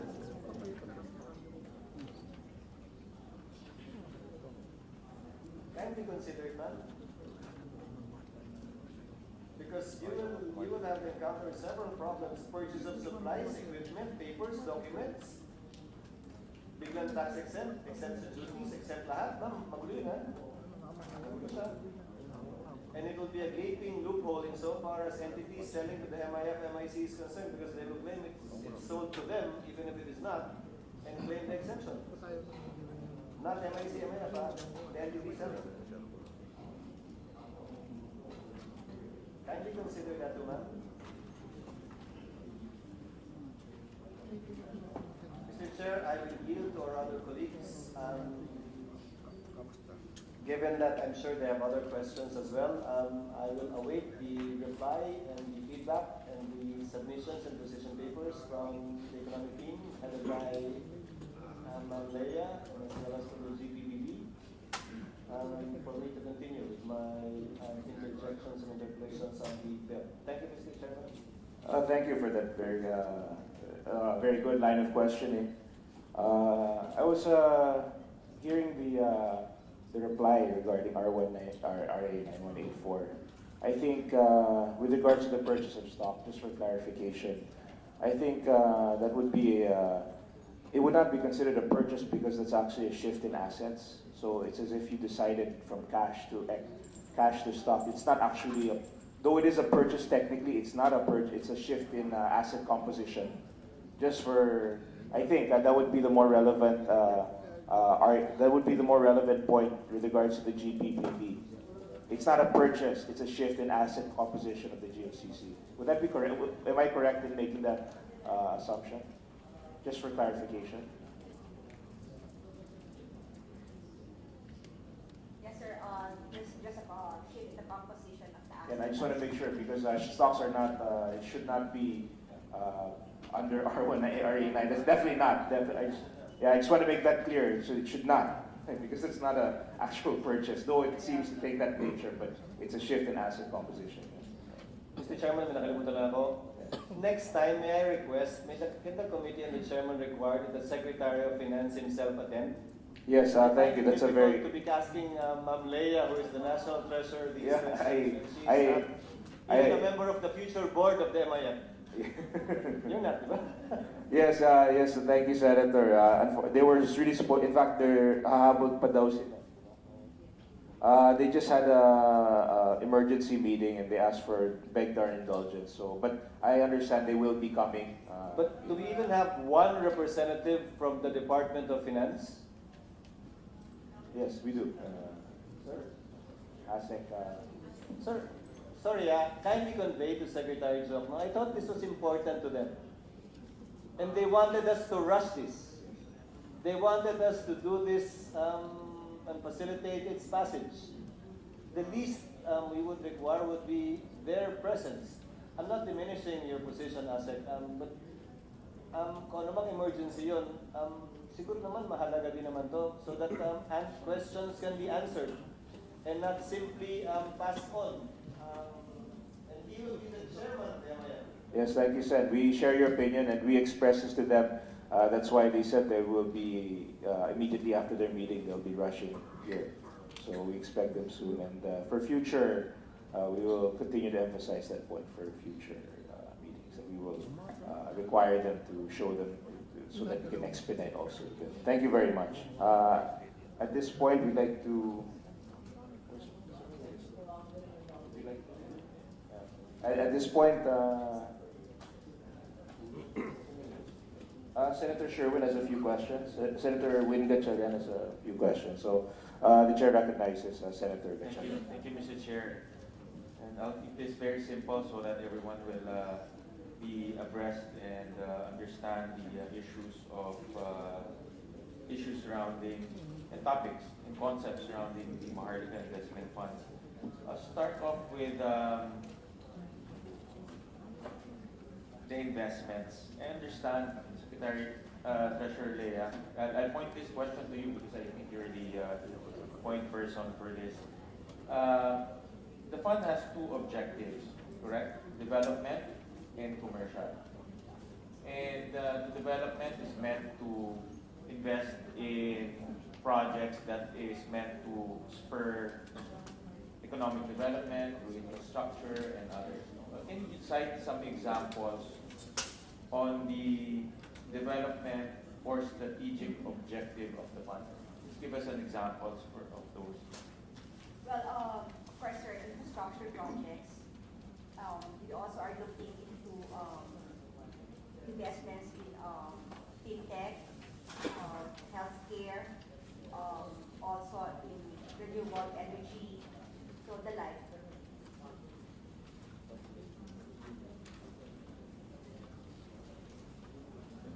I'll go to your specific examples, like infrastructure. What's the difference between the Maharlika Fund and the GAA? The infrastructure component of the GAA is almost at ₱1 trillion, right? If you add school buildings, roads, if you add farm-to-market roads, that will amount more than ₱1 trillion. This is about 75 billion pesos in terms of capitalization. So you have ₱1 trillion in the GAA, you have 75 billion. What's the difference? We're doing it right now anyways, with that more money. So why are we putting 75 billion pesos, which is a small amount compared to the GAA, to this fund, and exert a lot of effort in doing so? Yes, sir. Actually, it's all about leveraging. Kasi, sir, di ba, in terms of the GAA, we are constrained because we have a very huge deficit. We cannot add more to the pressures, the fiscal pressures of the budget. But now we have these contributions, kahit lang po 75 billion siya, then we can be able to co-invest with other investors in this kind of projects, would have interest in this kind of projects, even getting also investments offshore. At the same time, we'd also benefit from the, as I've said, book transfer of technology and knowledge, because with these investments po, now with the co-investments, there would be other participation from global investors in infrastructure projects, would have been there and have already the experience in implementing these kind of projects. So the objective is to multiply that 75 billion. Hopefully we can get other investors to co-invest, meaning increase the capitalization of, or increase the investable amount of the fund. What is the target? Have you already talked to potential co-investors? Because if that is the case, no, now I can appreciate the direction of the MIF. Have you talked to investors and see how much can we multiply the 75 billion? Because in my mind, 75 billion is quite, actually to be honest, 75 billion for infrastructure is not so big. You're talking about the subway is about what, half a trillion pesos already? So 75 billion is not substantial in terms of infrastructure. For school building alone, we need 400 billion pesos already. So, but if you are saying that we can multiply this, then how much are we looking at in terms of multiplying this investable amount? If you can just benchmark it with the experience po ng Indonesia fund again, so they were able to get commitments po from other sovereign wealth funds, from global investors, to the tune of about $20 billion. Yung po kanilang actually $5 billion na infusion ng ng government of Indonesia, they were able to go to get commitments amounting to about 20 billion and more so in terms of other commitments and pledges to co-invest with the fund. Okay, so that's I'll keep it simple and just to make everyone understand. So we can actually quadruple the amount. That's a possibility. Yes, sir. So a 70 billion investment can go as high as, let's say, 200, 300 billion in terms of investment. In commitments po. In commitments, and that's what we're looking at. Yes, sir. And so far, how's the reception of, I know that the UF went on a roadshow after the Davos event. What is the reception? Can you give us a preview of the reception to this proposal? During the during the roadshow, well, I would speak siguro pa for sa experience in London and Frankfurt, because part of the presentation made by Secretary Diogo was also to already talk about the Maharlika Investment Fund. And there's good reception, but obviously, sir, they'd like to know more kasi we're also crafting pa lang the legislation.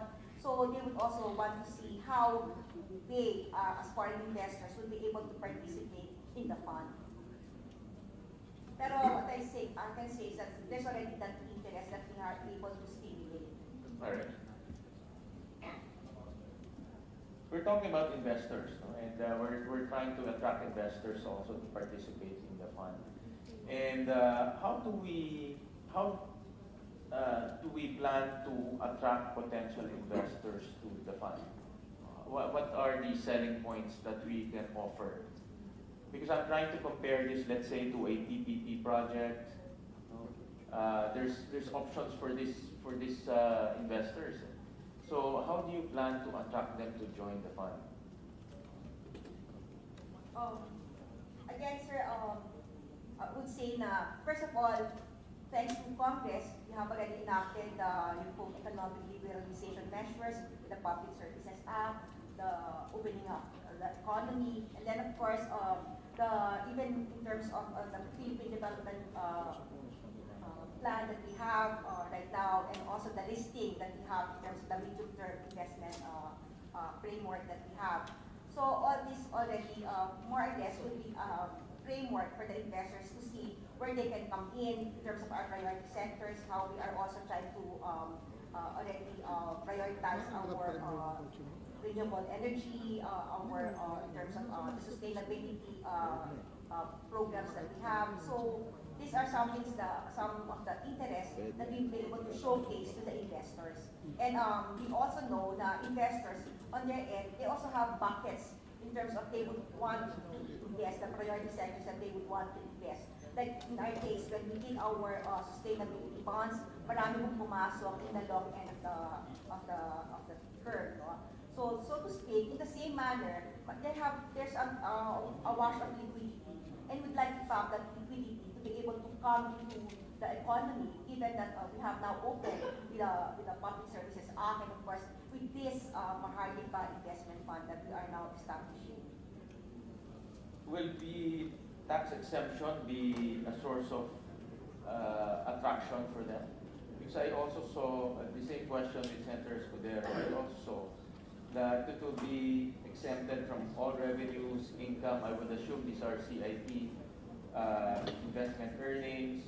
I would assume these are doc stamps and others. They'll all be exempted. So in other words, this is a sort of an investment for them to come in. It's a magnet, of course, sir. Given that, sorry po, it will be a magnet, given that obviously, sir, mas malalaki po ang kanilang income with this kind of exemptions that we are also providing. But at the same time, hindi lang mapupunta po sa investors, that it would also accrue to the fund. Yeah, but are we giving? Isn't it we are giving undue advantage to private investors coming into this fund? I mean, if private investors will go to a normal mutual fund or a ETF, they pay all of these taxes. But with this fund, number one, they don't pay any taxes. And then number two, aren't we skewing the returns also?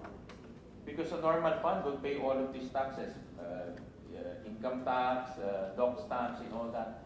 So merong MIF who is highly attractive because it's not paying taxes, and it's attracting private funds, and you have another set of funds who pay the same, who perform the same function but pay a lot of taxes.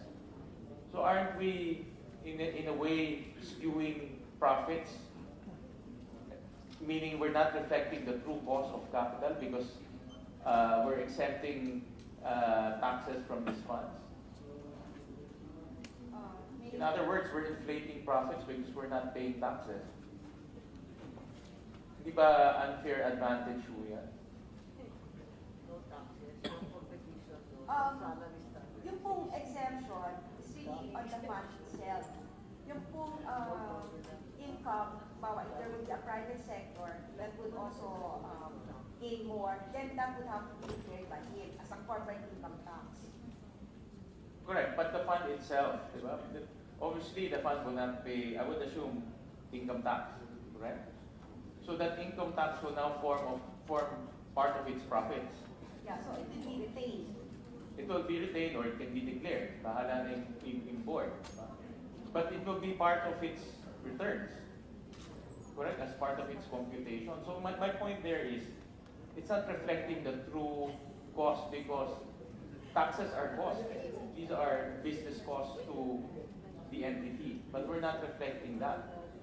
And then mag-a-attract tayo ng private sector. Hindi ba unfair naman that the private sector coming to the fund enjoys tax-free profits versus entities that are being charged with taxes?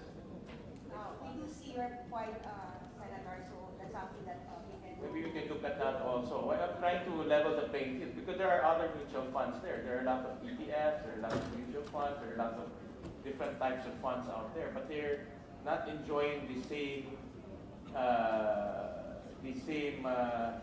tax benefits as this one. So,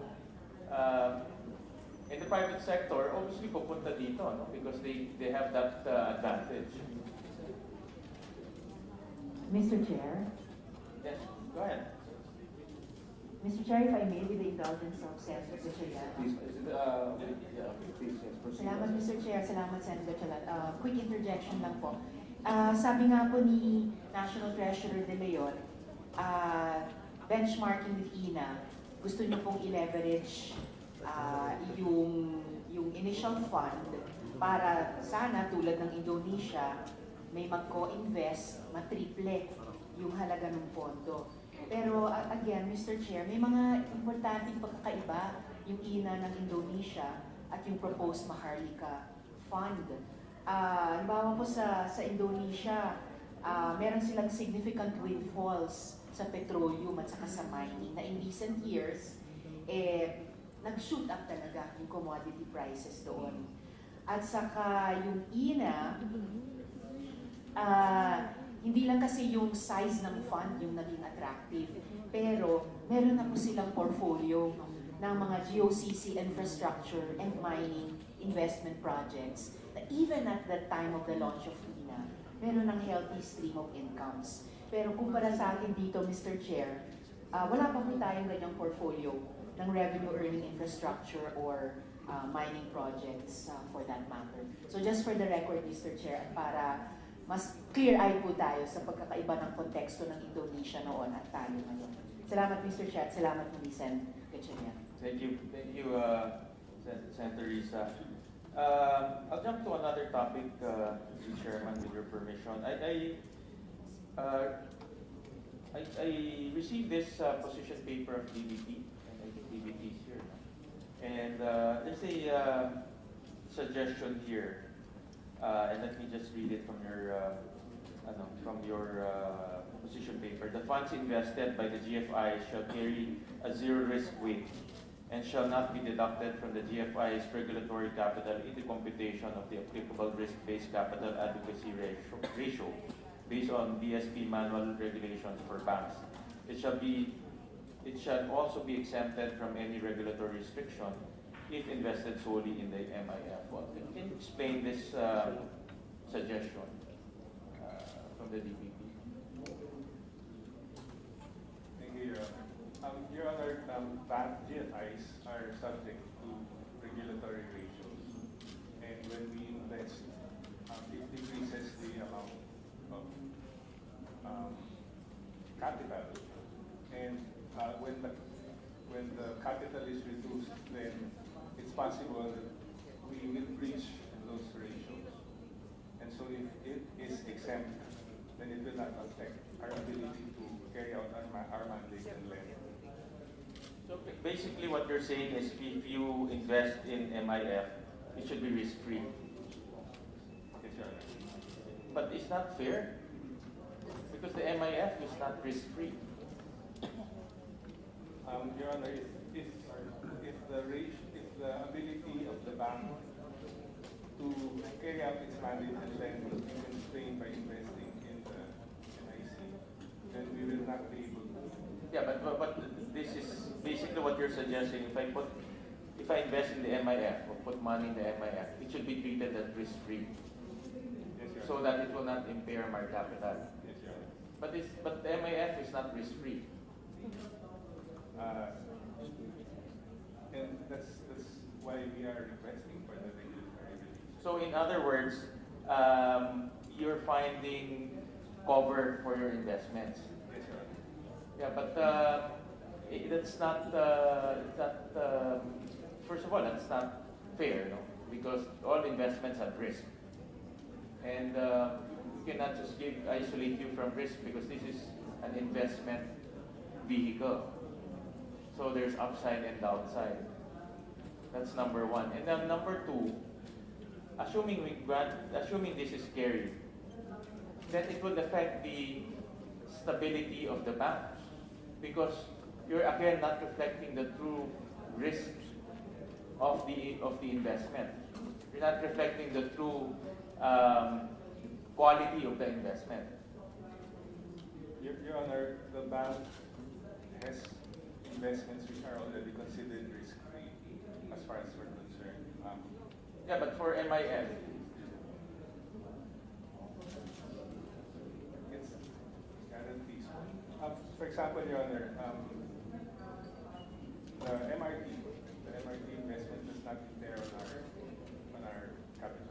Your Honor. And there I know, but for this particular investment, but my point is, if we will carry this type of suggestion throughout the bill, I just want to point this out because, and subject of course the committee's study, we're actually not reflecting the true nature of your investment, which I think is a bad practice.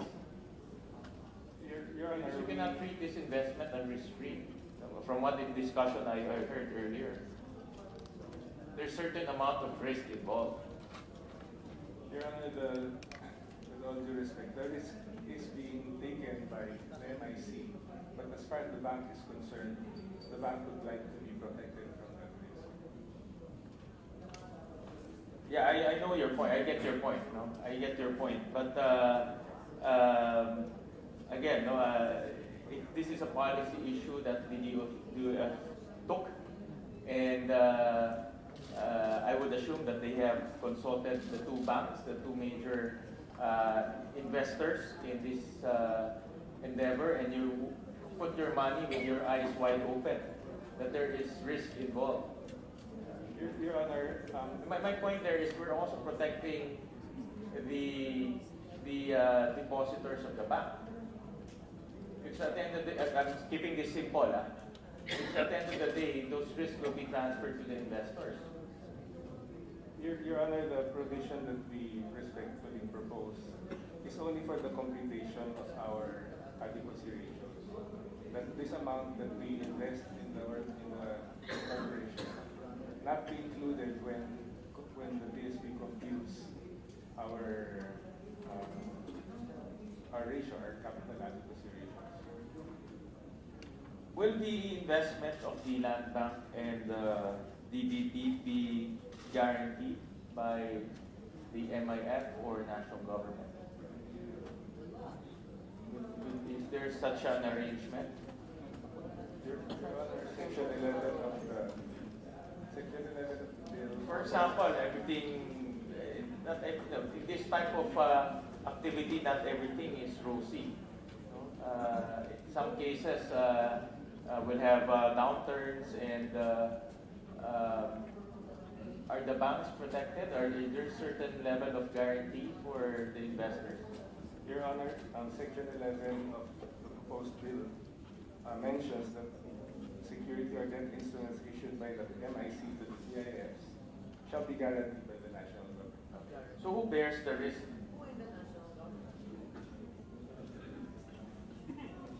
Who bears the risk? In other words, that's my point.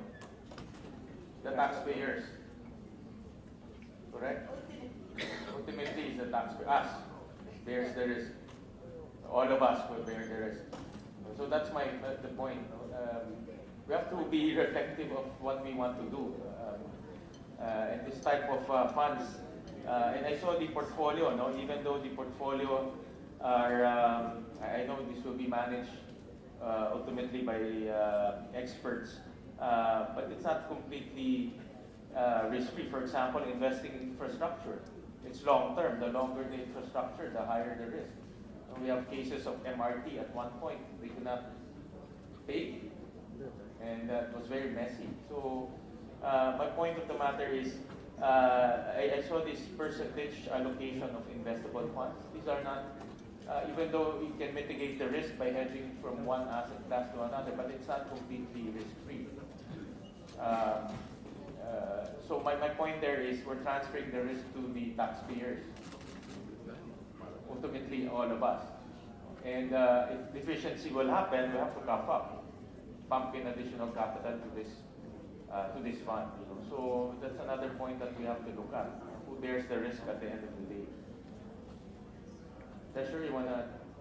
If I may, Senator, I just want also to mention that part of the legislation, a risk management unit will also be established, and the board will also come up with an investment strategy. And obviously, part of the investment strategy is to ensure that there's a good performance on the investments of the fund. There are also penal sanctions against fraud and underperformance of those who are running the fund. So there are a lot of safeguards to ensure that the fund would be viable. Thank you, Treasurer Leia. Mr. Chairman, I would yield to our other colleagues. I have a few more, but I'll yield so that others can participate. Okay. Yes, at this point, we'd like to recognize Senator Ontiveros. Thank you. Salamat, Mr. Chair, at magandang umaga po muli sa lahat. Okay,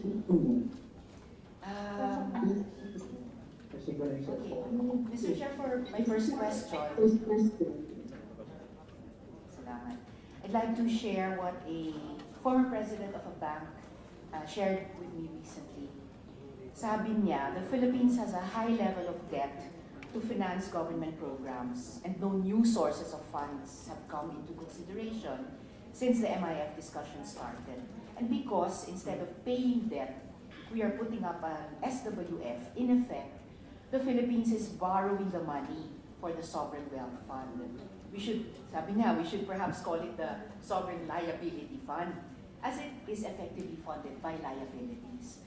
There is also no assurance that the cost of borrowing will be lower than the yield to be generated by the SWF. So, mali po ba itong two-part statement, Mr. Chair, na there are no new sources of funds that have come into consideration, at now we will therefore be funding the Maharlika Investment Fund with even more debt, and thus deviating from the administration's plan of bringing down the debt to GDP ratio from 63% to just a little over 50% by 2028. Si National Treasurer De Leon po ba ang pwedeng sumagot, Mr. Chair? I will try to answer. Salamat, ma'am. Kanina po nabanggit nga po ni Senator Mark Villar about the difference between debt and equity.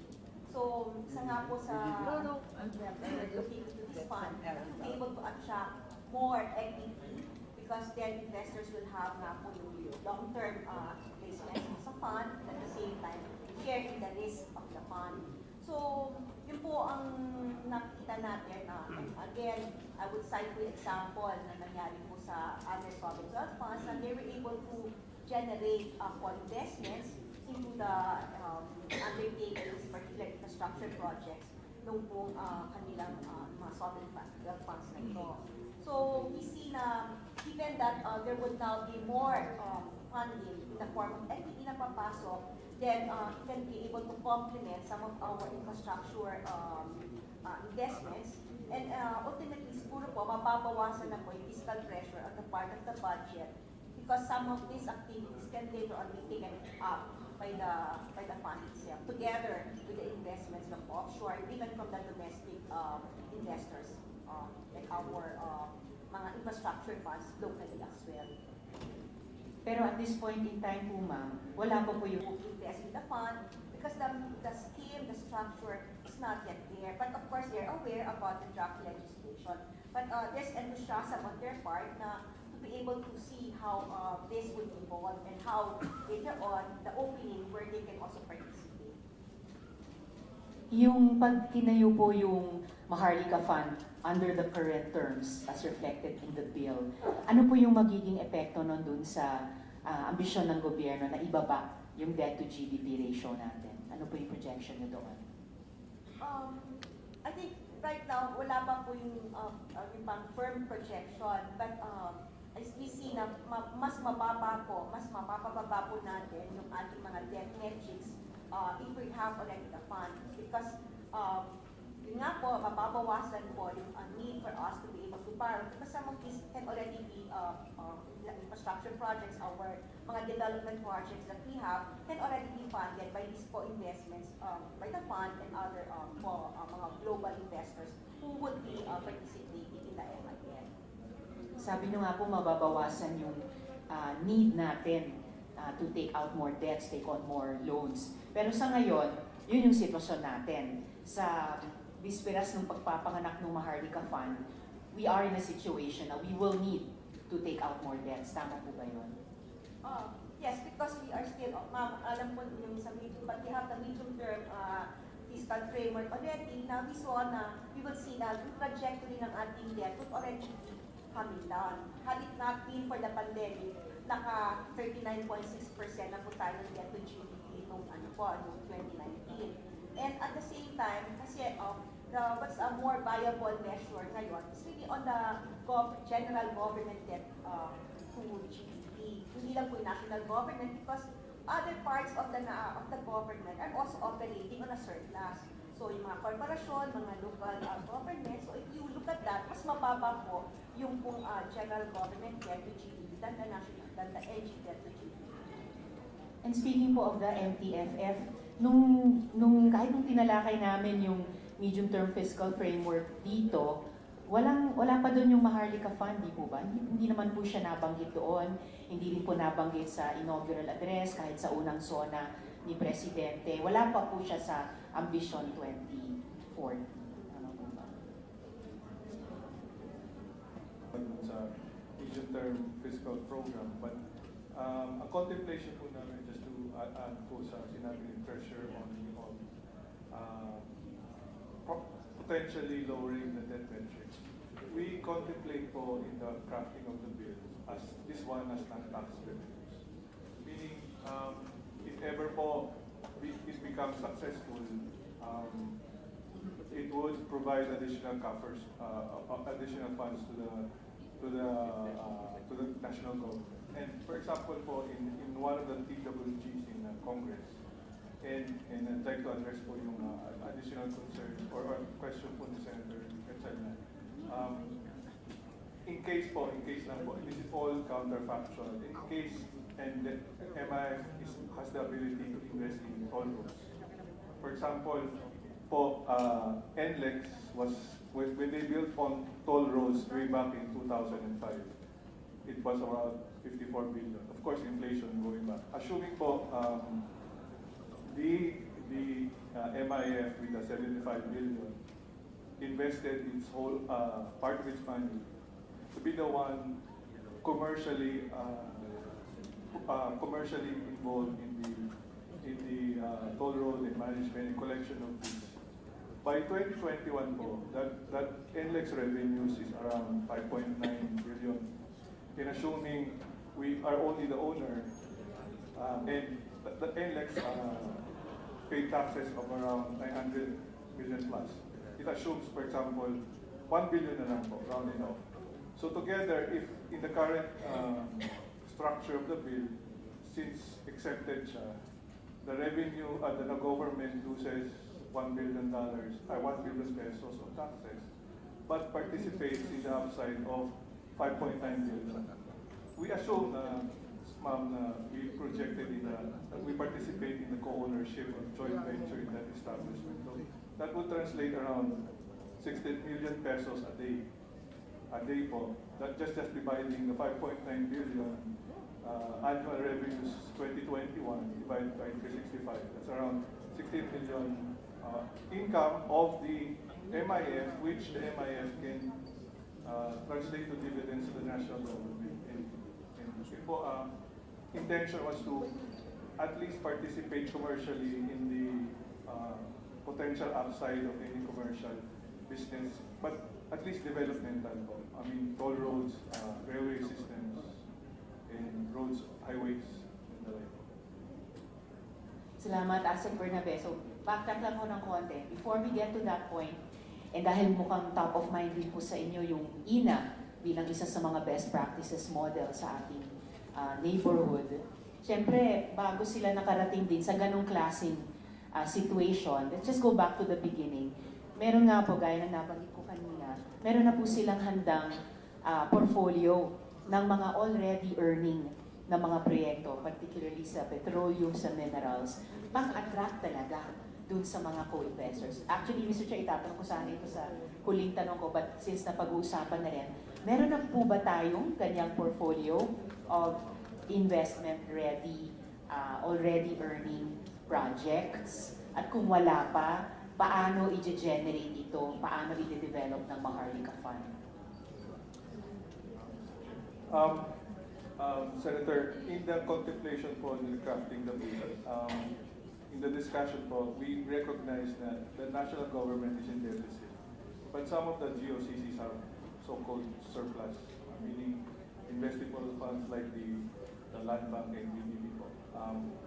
You're correct po, we have not having natural resources that's in surplus, but in the plan of the Secretary of Finance, we plan to at least fully develop the anti-mining industries, extractive industries, which right now at least contribute less than 1% of GDP, and if at least could be at least robustly developed in such a way that it contributes to the coffers of the national government, that could be a source of potential upside and windfall that could contribute potentially to the public. Pero at this point in time nga po, wala pa po tayong ganyang portfolio tulad ng Indonesia nung simula ng kanilang pang-attract ng co-investors. Opo. So ang pang-attract pa lang natin sa ngayon, sa konsepto ng Maharlika, ay yung comparatively mas maliit na initial funds. Opo. And since napag-usapan na rin yung NLEX kanina, bakit kailangan pang dumaan sa isang Maharlika Fund? Ang DBP ba? Ang Land Bank ba? Hindi ba pwedeng yung mga bangko diretsyong mag-invest sa isang NLEX? I mean, is that in the realm of the possible, DBP? Your Honor, DBP is constrained in terms of the investments that it can make because of certain regulations. But with the existence of the fund, there's an opportunity for DBP to be involved in the investment of some instruments or even some equity of projects that it might not be able to because of its mandate or because of its limitations. Mr. Chair, I think our awaited Finance Secretary is arrived. Yes, I'd like to acknowledge, well, first I'd like to acknowledge on the online presence of Senator Majority Floor Leader Joel Villanueva. I'd like to acknowledge his presence online. And of course, I'd like to recognize the presence of our Department of Finance Secretary Ben Jokno. Thank you very much. May I proceed, Mr. Chair? Yes, you may proceed, yes. Salamat po, Mr. Chair. Magandang umaga po muli, Sec. Jokno. Good morning. Good morning po, Your Honor. And ma'am, ang Land Bank ba, posible ba na makapag-invest directly sa isang proyekto tulad ng NLEX na hindi na kailangan dumaan sa isang Maharlika Fund? Through the chair. Yes, please proceed, ma'am. Senator Ontiveros, sir. Short answer, Your Honor, is yes, we can. But for subject to regulatory provisions or review of our regulator, basically the BSP. Salamat po, ma'am. And in the case of DBP, edi posible din na through proper means tanggalin yung legal constraint. Ano exactly po yung legal constraint na iyon sa ngayon, sir? Our mandate kasi po is with respect to particular sectors that we should focus on. But yes, Your Honor, we can invest also. Salamat po. Without necessarily going through such a creature as a Maharlika Fund. Anyway, that was my first question, Mr. Chair. Moving on to my next. After his meeting in Davos, sinabi ni Presidente na the investment fund will not be like a bank that will accumulate funds, and after which the board of directors will decide on how the fund will be used. Instead, sabi ni Presidente, capital will be mobilized by the fund every time there is a viable investment that will require its support. Nasurpresa talaga akong marinig yung ganitong ideya kay Presidente, Mr. Chair. Kasi sa akin, simpleng ibig sabihin, we could altogether avoid creating a new entity na nag-authorize ng financial support sa mga strategic projects. Instead, the entity that will decide to provide the financial support for a project being considered, DBP man yan, Land Bank man yan, ibang entity pa ng gobyerno natin, ay pwedeng simpleng gamitin yung sariling existing rules niya of authorizing investments and expenditure. Kung yung entity naman nito ay yung, sabihin natin, NEDA board, pwede naman siya mag-authorize ng funding support, halimbawa para sa cold storage facilities, para sa sibuyas, para yung private sector din, mainganyo, no? To part with its own capital at mag-invest din sila sa cold storage facilities, halimbawa sa Nueva Ecija at saka sa Mindoro. Ang kami naman po sa Kongreso, pwede namang mag-proceed sa yung karaniwang proseso namin ng pag-authorize ng release of funds, kahit pa sa mga projects na multi-year cash release ang commitment. So pwede po ba, Mr. Chair, malaman yung pag-iisip ni Finance Secretary dito?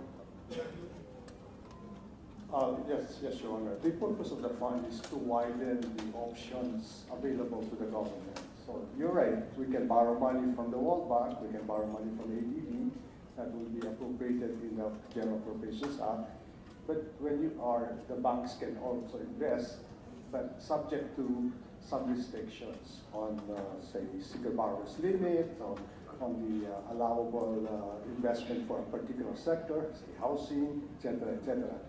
So GSIS can do the same thing, SSS can do the same. But when you have a fund like this, and we're thinking of funding huge or large infrastructure projects. Okay, for example, if you want to build a subway, instead of borrowing money, for example, from Japan, which we will pay money, we can use this fund to invest in this particular undertaking. So you just widen the options available to the government. Salamat, Sec, Mr. Chair. But again, pwede naman na lang natin i-widen yung options ng existing financial institutions natin. Ang problema po, Your Honor, is that sometimes, for example, yung international airport ng Bicol, no? Inabot po ng 10 years yun kasi papitsi-pitsi lang po ang allocation. When you allocate money, say 200 million this year, 1 billion, masyado pong matagal bago matapos yung project. So nawawalan po ng yung present value ng project na dapat na-derive po na kagad within, say, if you can construct that within 3 years instead of 10 years, malaki pong difference ng benefit po.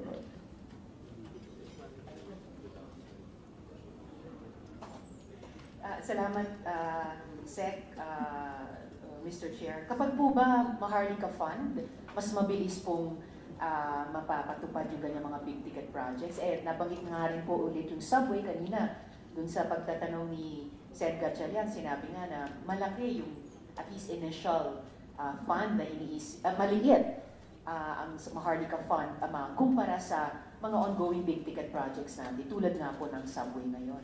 Mas mabilis po ba talaga kung Maharlika Fund ang gagawa nito? So tingin ko po kung dedicated po yung Maharlika Fund for huge projects na gano'n, mas madali po magagawa. Kasi, for example, nag-allocate po, halimbawa kami ng 1 billion for this project.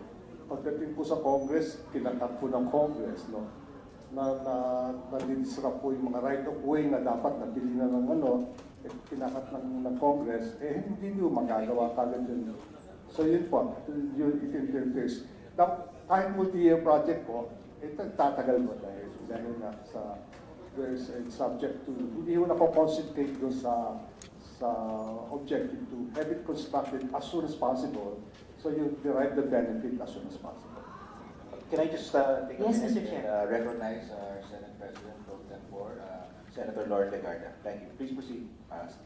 Salamat, Mr. Chair. And I guess, Sec Jokno, kami na nagtatrabaho sa Kongreso, lalo na kami hindi kumbinsido sa Maharlika Fund, we can hear this as a challenge, yung mas timely action sa pamamagitan ng GAA at iba pang legislative support sa partido namin na gustong mas tignan yung alternative means of funding important government projects bukod dito sa Maharlika Fund. So, salamat po. Moving on po to my next question. Yung isang argumento po na ginagamit ng mga proponents ng measure na ito ay, yun na nga, na mag-i-induce ito ng co-financing ng infrastructure projects. So, with a view to clarifying further the role that the MIF financing is intended to play sa pag-induce pareho ng foreign at saka domestic funding para mag-co-finance nitong infrastructure projects, may I ask a resource person from, Chair pala, nandito po ba ang NEDA PPP Center?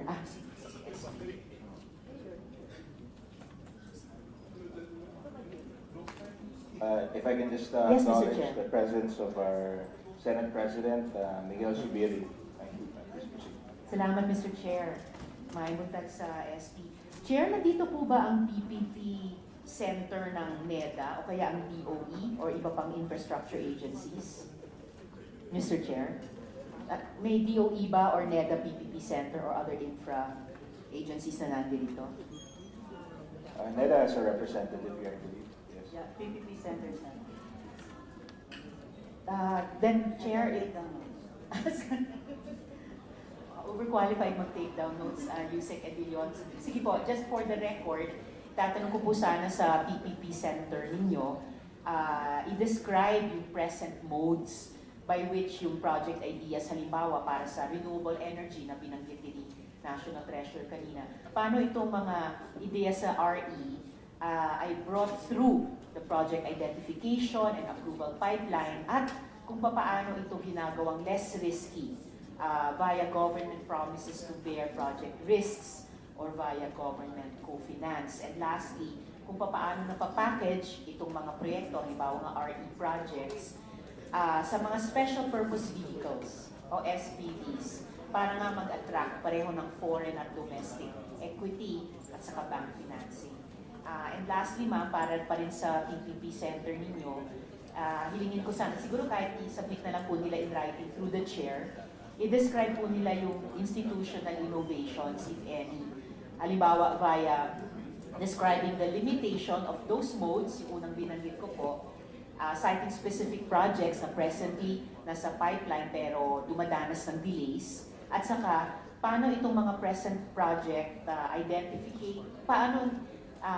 paano nito pine-present yung project identification, co-financing, at saka legal packaging modes, paano ito ma-alter sa pag-introduce ng Maharlika funding modality. So anong present constraints ang maa-address ng Maharlika investment support na hindi kaya i-address ng present mechanisms.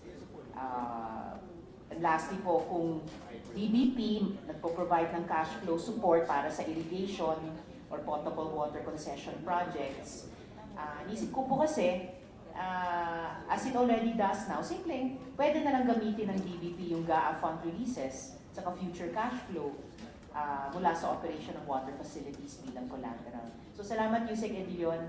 And Sir VP Mantarin, any thoughts about that? DBP at saka yung in relation sa irrigation and potable water projects. We do have programs on water. So meron bang value added ang isang Maharlika Fund sa kasalukuyang nagagawa nyo na providing support for irrigation and water projects? The demand, I believe, is still a lot, and there's still a lot of development that can happen as far as that's concerned. And can that development take place institutionally within DBP or essential ba ang isang Maharlika Fund para ma-expand yung capacity nyo? It can go both ways po, but with the Maharlika Fund, there will be more because we're also constrained by our lending capacity because of our capitalism. Salamat po, VP Mantarin at Yusek Edilion. Going to my next question. Do I still have time, Mr. Chair, in this round? Please proceed. Salamat, Chair. So let me now, Mr. Chair, go straight to Article 11.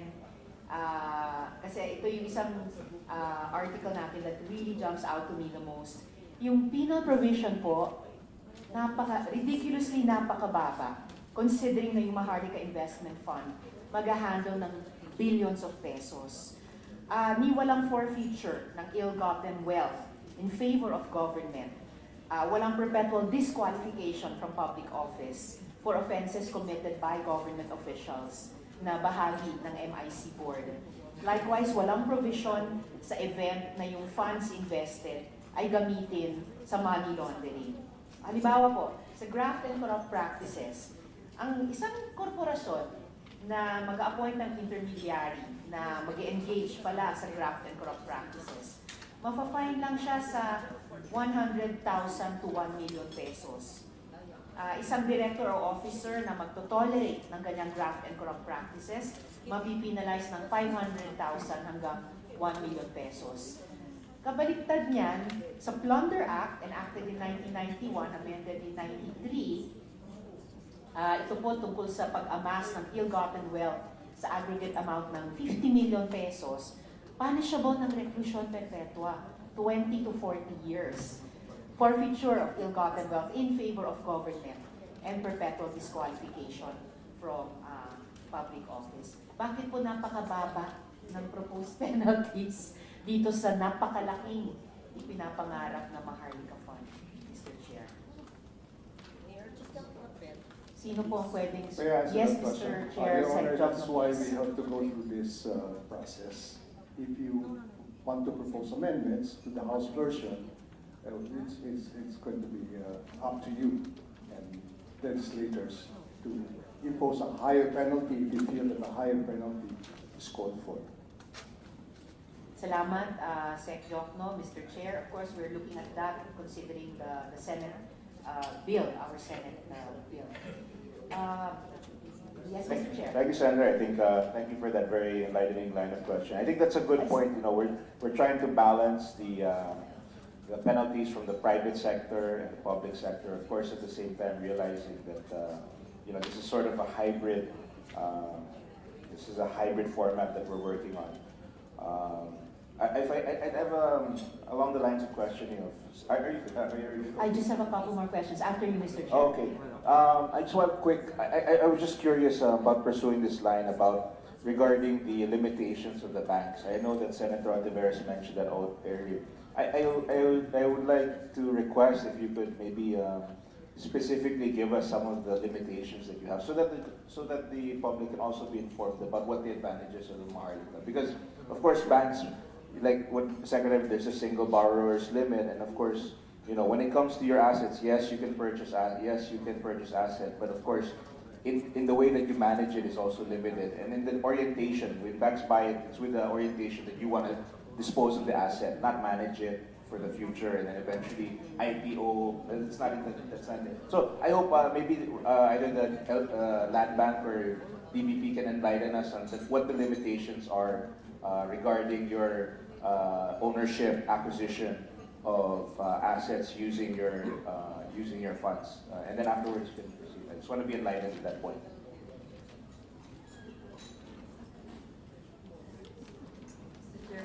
For Land Bank, as a universal bank, we can actually invest in allied and non-allied undertakings. So, non-allied undertakings, of course, are undertakings that are not related to financial services.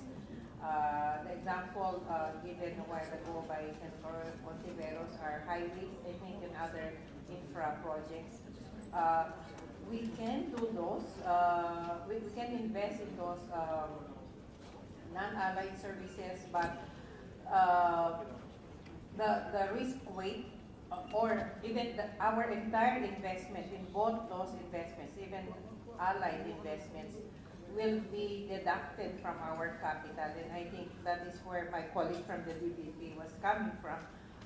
And that is why in the bill, there is a request for the investment of the banks in the MIC or MIF be exempted from the regulatory the regulation that will have to be deducted from our capital. But if I may add, Mr. Chair, all the investments of the bank, be it in equity or in via loans, are subject to the usual due diligence. And each bank, I can speak for Land Bank and also for DBP because I was once in DBP. We have actually a set of risk asset acceptance criteria, the first filter. So, not to also ignore the national socio-economic agenda, because as policy banks, we are expected to support the national economic agenda. I hope I answered your question. Yes, I understand. Like most funds, they have a threshold where they must a large portion of their fund, and I don't know if you have the same criteria. So a large portion of the fund has to be invested in virtually risk-free, which is basically government T-bills, risk-free instruments. In your case, how much of what is the composition of your asset? What are the requirements? Because I know they have very strict requirements. I think a majority, large percentage has to be in government securities, so that it's virtually risk-free. So I wonder what is the threshold for Land Bank. The threshold, it's not a very, it's a very dynamic process, Mr. Chairman. What we do have by way of, again, regulation is a single borrower's limit when we lend, so, which is based on our capital. So for Land Bank, that is actually huge, almost more than 60 billion per single borrower. In terms of investment, we have an asset and liability committee that will make sure that our investments, given the risk rates of the different asset classes, will have to be within our desired capital adequacy ratio. Right now, 97% of our 1.3 trillion in investments, net of the loans, are in government securities. 83%. Yes, sir. Thank you. The Senator. Salamat, Chair. Actually, isang tanong na lang po at saka isang motion. So, to pursue some of the points raised earlier by Sen. Escudero. So, Section 19 provides for the composition of the 15-member board. Tapos yung independent directors shall be chosen by the advisory body. So, syempre, the board should always ensure na meron siyang appropriate... Oh, I'm sorry, Mr. Chair. I see Sec.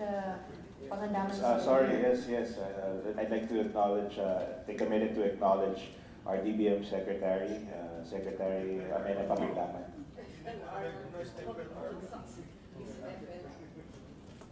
Thank you, Mr. Chair. So I was saying na yung board, no, kailangan siguruhin niya na may appropriate mix of competence and expertise siya. So, who could please clarify sino po itong 6 regular members representing contributors to the fund? Kasi yun na nga po, per Section 11, the fund's initial capitalization shall be sourced from Land Bank and BBP, with subsequent annual contributions from Bangko Sentral, PAGCOR, and other gaming corporations. So, given this, sino pa po yung magbubuo ng 6 na regular members ng board ng MIC? Sino pa yung remaining 4? The independent directors, Your Honor, will be chosen by the Board of Advisors. And I think eventually they should be appointed by the President. Okay. Yes, Mr. Chair, Secretary. Pero iba pa po yung 5 independent directors. Yung po munang 6 regular members. Kasi sa ngayon, nakapangalan pa lang Land Bank, DBP. Sino pa po yung 4? Depende po yun sa contribution ng organization or ng financial institution doon sa capital ng fund. Salamat, Secretary. And opo, Mr. Chair. Yes, indeed. Mr. Chair. Yes, Mr. Chair, Attorney Mortel. Mr. Chair, if I may be recognized. Please proceed. Along that question, Your Honors, Section 30 of the proposed bill provided that the regular directors will not be exempted to the coverage of the GCG. And therefore, by virtue of that, they will be subjected also to the fit and proper rule under Section 15 of RA 10149. And therefore, it addresses the question that they will pass the scrutiny of GCG as far as their integrity, competence, and other requisites of the GCG for them to qualify to become a regular director. Salamat po, Commissioner Mortel. Of course, standing pa rin yung mga concerns na initially ni-raise ni Sen. Escudero. Sino-sino ba ang mga ito? At talagang magiging proportional ba yung representation nila sa board sa magnitude ng contribution nila dun sa Maharlika Fund? And further, ano po ba yung significance ng pagkakaroon ng 15-member board?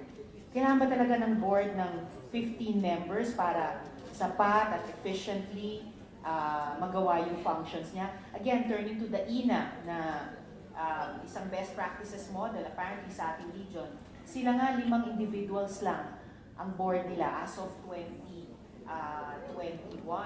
At saka notably, walang miyembro ng board ng INA ay galing sa public sector, ni concurrently nagsiserve sa executive position sa isang GFI nila or isang GOCC. Samantala yung 5-member advisory board nila ng INA, may 2 government reps, tapos 3 independent members from the private sector. So kailangan po ba talaga triple ang bilang ng board natin? Your Honor, the original executive department's proposal was 7. So yung House po ang nagtagdag to 15. So again, that is subject to your discussion. Kayo po mag-decision kung 7, 15, 13, kayo po mag-decision. Well noted, Sec. Salamat po para doon. Importante din sa amin malaman yung history ng evolution ng bill, concept ng fund na ito. So, doon po sa, it was a very helpful material provided as chair that night of the briefing ng executive. Yung isang material na binigay nila sa atin, yung 2023 study ng Milken Institute, Best Practices of Sovereign Wealth Funds, the Case for the Philippines.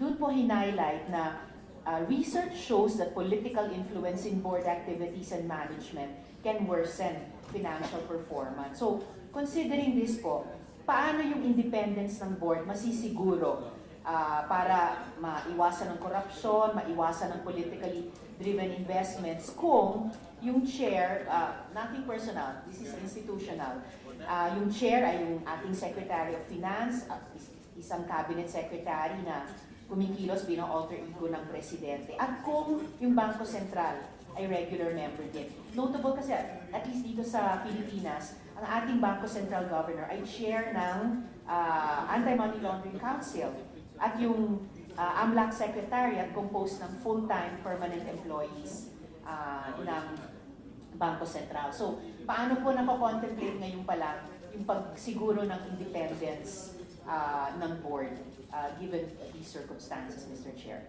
I think ang independence po dyan ng board is that they will serve fixed tenure. Hindi po pwedeng tanggalin basta-basta. No? And they will not be subject to confirmation by the commission on appointment. Number 3, yung budget po nila hindi po dadaan sa Kongreso. Salamat po, Mr. Chair, Sec. Jokno. Huling tanong na lang bago yung aking brief motion, Mr. Chair. So considering na intention po natin dito sa Pilipinas makuha yung best practices ng sovereign wealth funds sa ibang mga jurisdictions, lalo na siguro unang-una na sa loob nitong ating ASEAN region, pwede po bang mag-request ng kopya ng charters nung INA ng Indonesia, yung Temasek Holdings, at pati yung GIC Private Limited ng Singapore, at pati yung Khazanah Nasional Berhad Board ng Malaysia. And lastly po, Mr. Chair, baka hingin po sana ng kopya ng charter ng insolvent na ngayon ng Malaysia na 1MDB para lang maiwasan na if ever yung Maharlika ay gamitin bihang behikulo para gawin ang plunder at saka money laundering. We'll provide those documents, Your Honor. Maraming salamat, Mr. Chair, Sec. Jokno. So lastly, Mr. Chair, maikling motion na lamang po. Mr. Chair, I think this hearing benefits from hearing all voices around the table. Kaya respectfully, nagmo-motion po ako sa komite, sa pamamagitan ng chair, na mag-imbita ng mga representante sa Foundation for Economic Freedom, Management Association of the Philippines, at saka UP Alumni Association na maging resource persons din po sa ating komite. In a joint private letter sa opisina ko, pinirmahan po na Mr. Calixto Chiquiamco, Attorney Benedicta Di Baladad, at Ms. Mia Angela Alentahan. Sinuma po nila yung kanilang posisyon at nag-express po sila ng interes na ipaliwanag ito dito sa ating Senate hearings. And just lastly, to summarize their position, sabi po nila sa sulat, the MIF is highly questionable as a strategy to achieve the government's stated objectives. This is due to the fundamental flaw that funding of the MIF will not come from significant surpluses from commodity earnings or government operating results. Instead, the funding will be extracted from and weaken the BSP, GFIs, and other GOCCs. Weakening the BSP will reduce its ability to fulfill its primary purposes, and relying on the BSP's dividends will engender systemic risks. Giving the GFIs a statutory guarantee for their lendings to the MIF will open the sizable liquidity of the LBP and the BBP, but it creates no incentive for diligence since the risk is passed as a contingent liability entirely to the MG. At sa ganitong dahilan, Mr. Chair, respectfully move that the committee invite those 3 additional resource persons. I so move, Mr. Chair. Yes, thank you, Senator. And I hereby direct the Secretariat to please list, well, invite those resource persons mentioned by Senator Ontiveros. And rest assured, we will be inviting the stakeholders present so that we can really hear all the possible opinions, so that what comes out of the committee will be a very refined report. Maraming salamat, Mr. Chair, at sa ating government economic managers. Thank you very much. And Senator.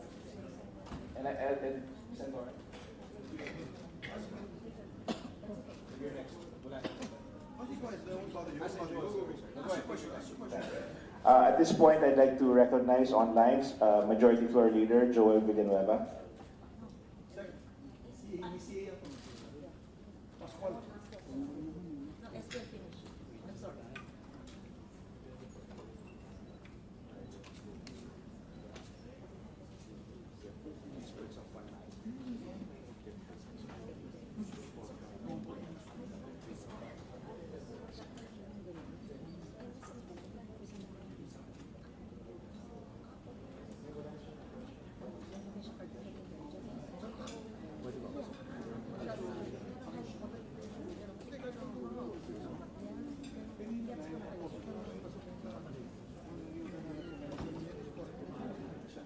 Session suspended.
Mr. Chair.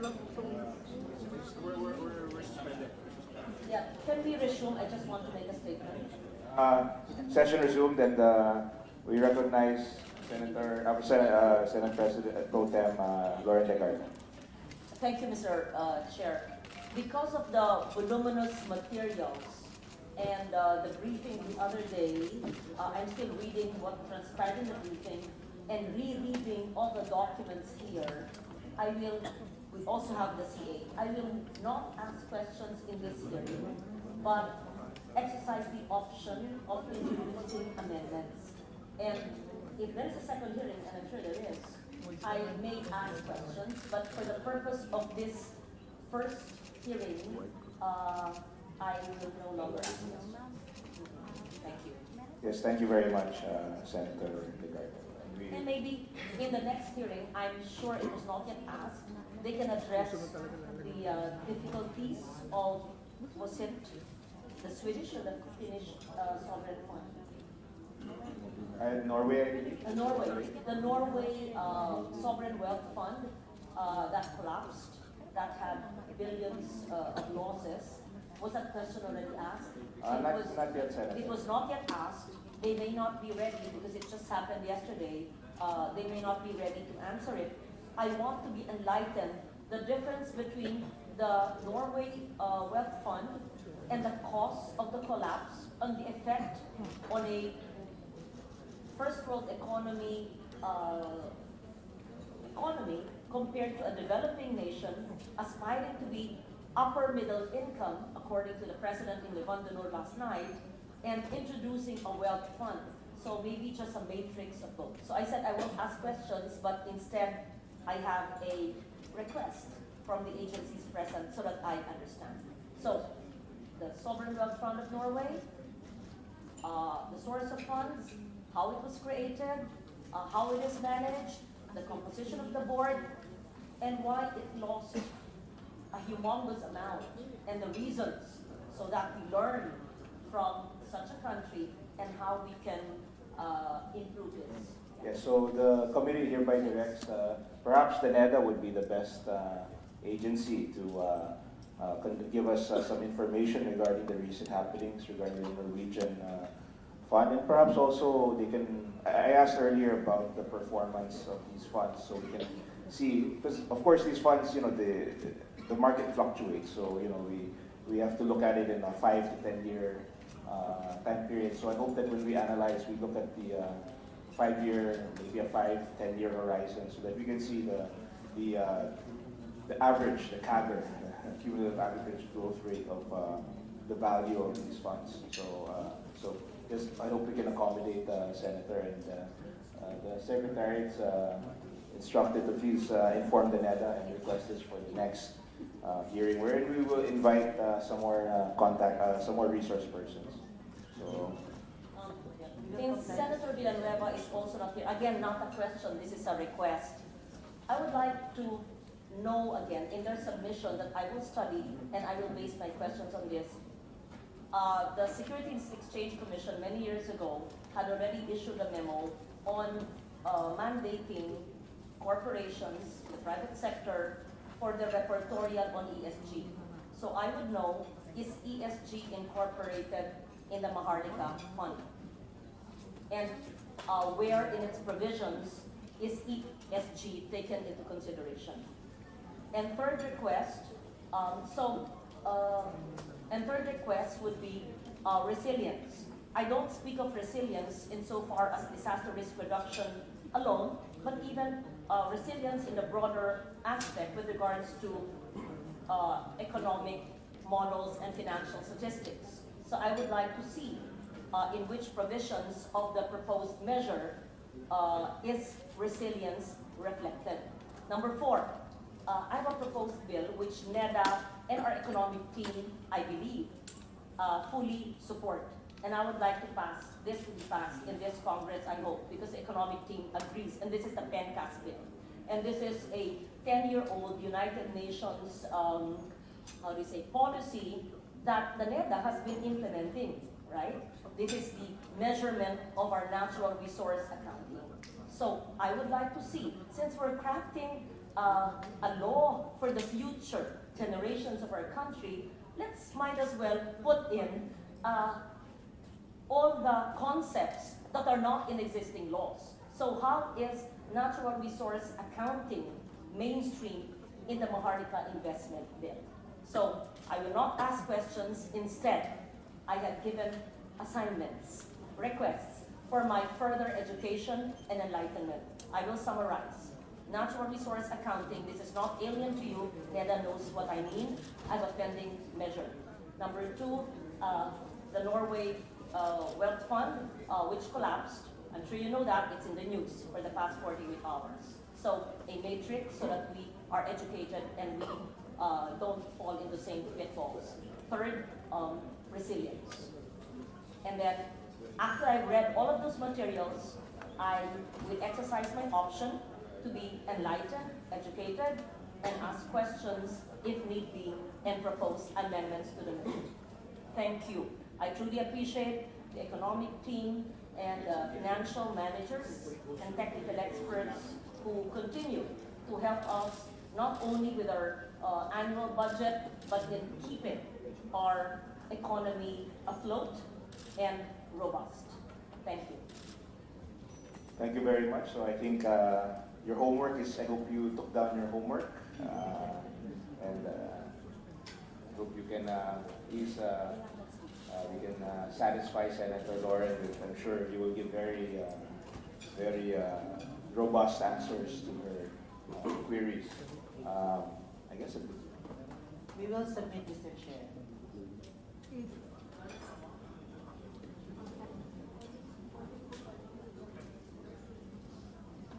We're just Senator Joel expressed an intention to ask questions. We're just confirming if he's on his way. So please indulge us for a few minutes. Since Senator Villanueva is not here, kumplituhin ko na lang. The most successful, I can see the smile of Nina, she knows me so well. Last na, then tatayo na ako para wala na akong maisip pang kasi nag-evolve. the most successful sovereign wealth fund in the world that was the model for our bill. Can you kindly give it to us? Of course, those who crafted it and drafted it, that originated from the House, must have used a model.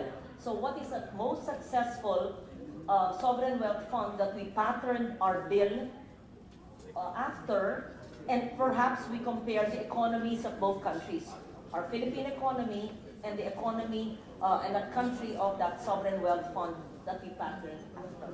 Thank you. Tama na po yung 4 o 5 ba yun na request ko. Anyway, this is all for education, for enlightenment, and to help you pass the measure. Okay, thank you.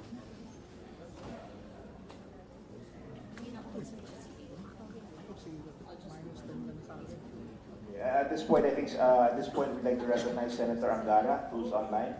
If you would like to ask some questions. So, Senator Angara, you are recognized. Thank you, Mr. Chairman. Good afternoon to all our guests and our colleagues. And I'm having problems with my video, my computer. I cannot see the people, but I can hear. I just, at the outset, I think we're not experts here in our sovereign wealth funds. It's a new topic, a new territory for us. So we're learning along the way as well. But let me state at the outset that I support the goals of the sovereign wealth fund and our economic managers and the president in, as mentioned, first, to expand the fiscal space available, and secondly, to have more focused and strategic spending. Third is a better utilization also of idle and existing government assets which may be under or unutilized. So that's the premises of my inquiries. I think we need to fine-tune the measure to a certain extent, as do all legislative measures, and to clarify perhaps the various exemptions, privileges, powers, and functions given to the sovereign wealth fund and its officials. So my initial inquiries, I'm thankful to our economic managers for having presented to us the other night, and I'll proceed from some of my queries that night. Because often pointed out by some of the observers or economists is that the economic or sovereign wealth funds are usually put up by countries which have surpluses or are commodity rich. And may I ask, which are the countries which fall maybe in our typology or in our category as being neither commodity rich, but neither are in a budget surplus, but want to put up a sovereign wealth fund? So sino po yung, just like other countries, we're trying to be middle income or higher, lower income, tama ba yun? I'm not sure. But my question is, saan tayo? Who would fall in those categories? Who are we modeling ourselves after in terms of creating this sovereign wealth fund, Mr. Chair?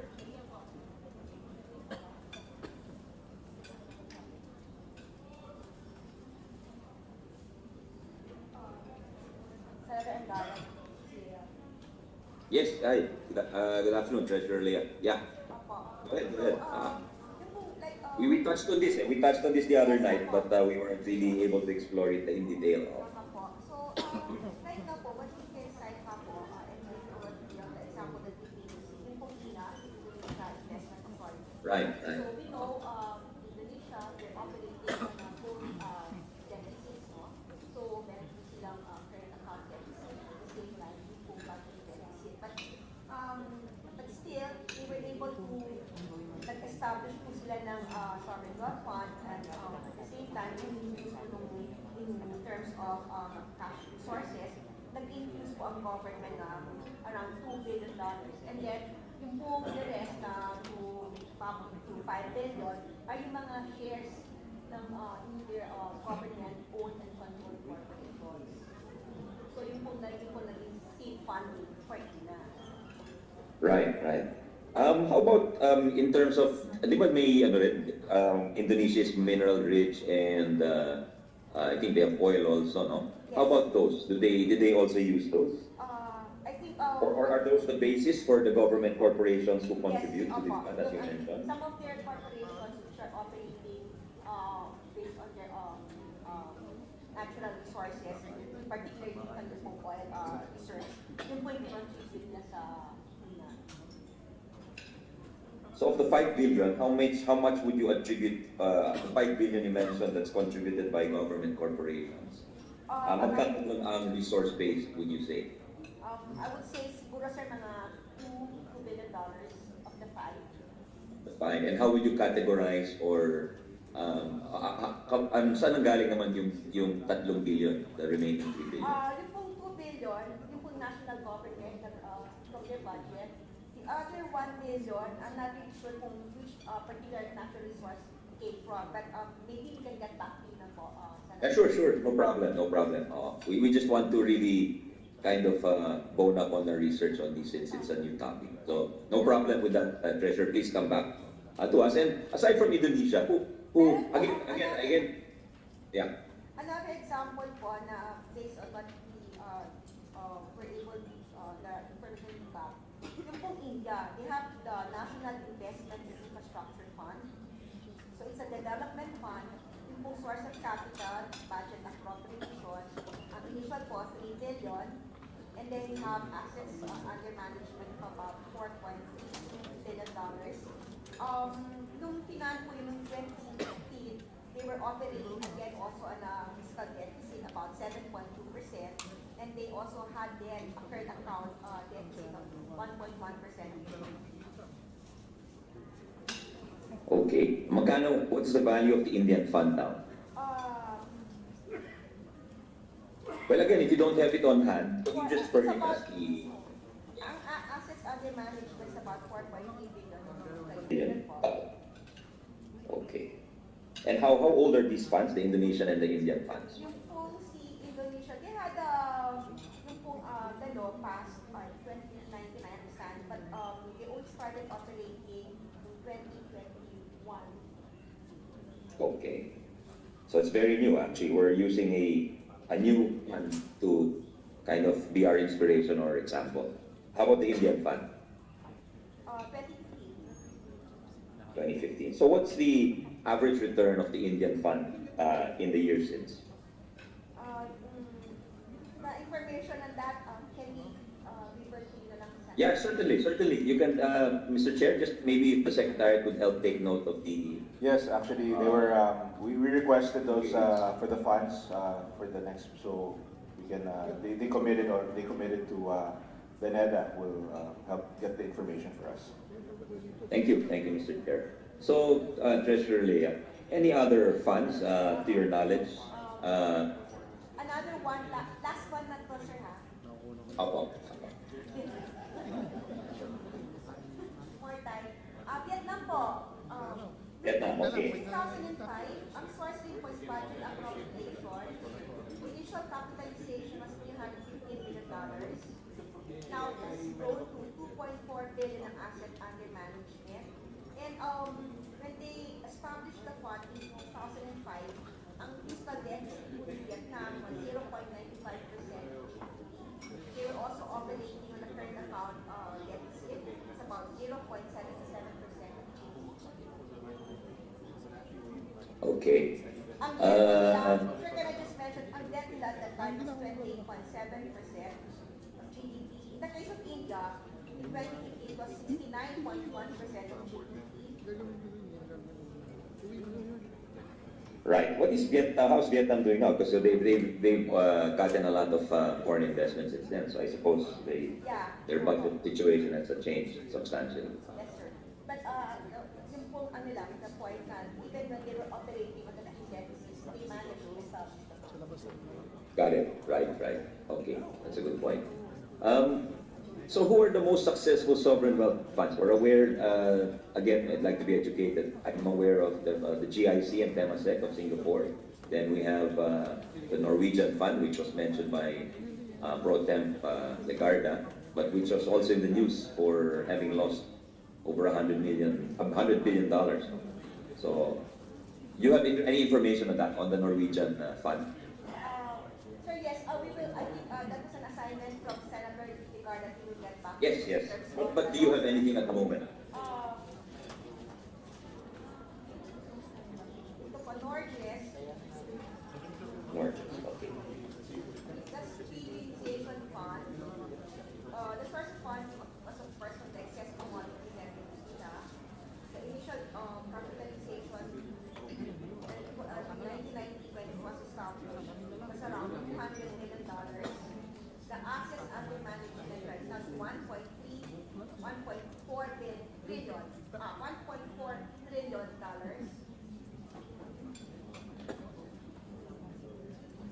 Right. So the losses are approximately 10% to 15% of their assets under Only for management. the year because of the market conditions.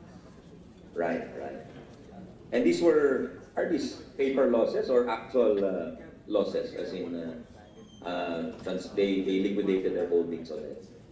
No, baka sir, ano lang, paper lang, Paper losses, okay. unrealized. So right, right. And do you know why they lost that money? What were the investments? Was it No, because of the um, interest rate regime right now, siguro sir, at that time, medyo mababa yung ano nila, then tumaas ang interest rate spike. So, in terms of the performance of the bond or of the debt instruments sa case that they had currently holding, medyo nag-turn negative. okay, okay. Okay, I'll just join my colleagues in asking for more information on the funds, and perhaps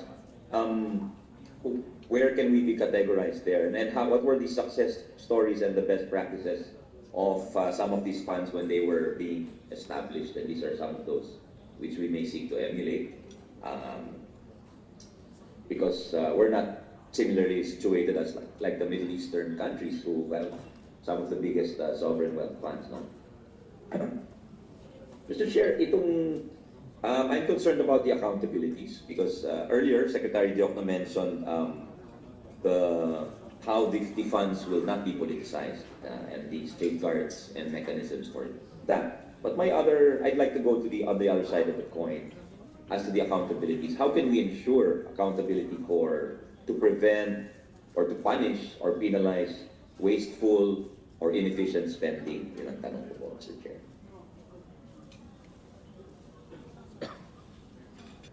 You cannot go beyond that. So you cannot misuse the fund unnecessarily.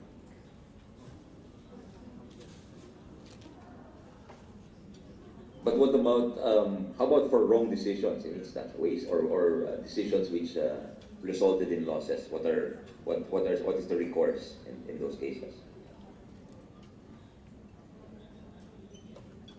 Yung losses po, mahirap pong bigyan ng, kasi depende rin po ang performance ng fund sa economic cycle. Of course, the economy fluctuates, no? So yun nga, yung sinabi nyo kanina, pwedeng paper loss lang yun for the term of a particular administration, but it could also recover. So hindi po pwedeng, and we observe that in our investment, even sa central bank. No? Right now, talagang negative yung performance ng mga funds na pinag-invest namin. But that's because of the cycle, economic cycle. But during good times, maganda rin naman ang performance. So mahirap pong sabihin na during bad times, ipoprosecute po natin. Napaka-hirap naman siguro nun. But I don't know what kind of safeguard you will. I think what we can do is just choose the best and the brightest who will manage the fund, no? And trust that they will do the right thing. Mr. Chair, Yeah. May I be recognized? You recognize. And I'd just like to point out also, I think, in terms of investment strategies and risk management, as we all know, there's fluctuations but the general, when we look at a curve, it should be over a long period of time. When I say long period, 5 to 10 period, then that's how you look at the investment performance. Of course, there might be times when there are dips, but in general, there's an upward bias. Similar to the PSE, you average out the returns. In general, it goes up, it can outperform treasury bills, right? In general. So, I mean, just for the information of the public, perhaps when it comes to investment strategies, it's over an extended period of time. So anyway, sir, yes, we recognize. Yes, in support of the safeguards being raised by Secretary Diokno. Sorry, Mr. Chair, I don't know who's speaking because I cannot see the person. I'm sorry, Your Honor. This is Attorney Mortel, the Commissioner of GCG. Thank you. In support of the statement of Secretary Diokno, one of the safeguards that is embedded in the proposed bill is the Section 19 of RA 10149. That refers to the fiduciary duties of the members of the board, wherein their action shall be guided by the principles embodied therein. So if I mention some, in section 19, the members of the board and officers of the OCC shall act with utmost and undivided loyalty to the OCC, act with due care, extraordinary diligence, skill and good faith in the conduct of the GOCC, avoid conflict of interest and declare any interest they may have in any particular matter before the board. Apply sound business principles to ensure the financial soundness of the GOCC. And along that principle, Your Honors, they are also covered with Section 25 and Section 26 of RA 10149, referring to the full disclosure and the power to conduct audit as far as the transaction of MIC is concerned, Your Honors. Thank you, Attorney Martel. But are these not similar to the general fiduciary duties held by directors of a bank, for example, or a corporation, or an investment company? How are they different from the duties or the fiduciary duties held by these? Are they of a stricter nature? No, Your Honors. As far as RA 10149 is concerned, all the GOCCs under our coverage are covered similarly, Your Honors.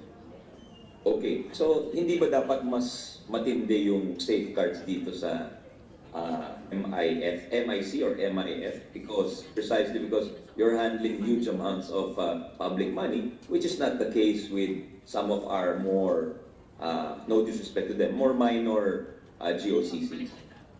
That part, Your Honor, we will defer to the wisdom of the legislators, Your Honors. Oh, may maisip ba kayo, since you're already on deck, may maisip ba kayong accountability dyan? Would it not be better, for example, because the secretaries who sit on the board, for example, are bound under the Constitution not to have any other office or employment. Yung binanggit ninyong anti-conflict of interest, ano lang po, parang they should disclose any conflict of interest. Pero yung sa cabinet secretaries, they cannot have any other office or employment. That's the wording of the Constitution. So talagang walang. It ensures that walang conflict of interest. Would it not be better if all the directors did not have any other office or employment except to be full-time here?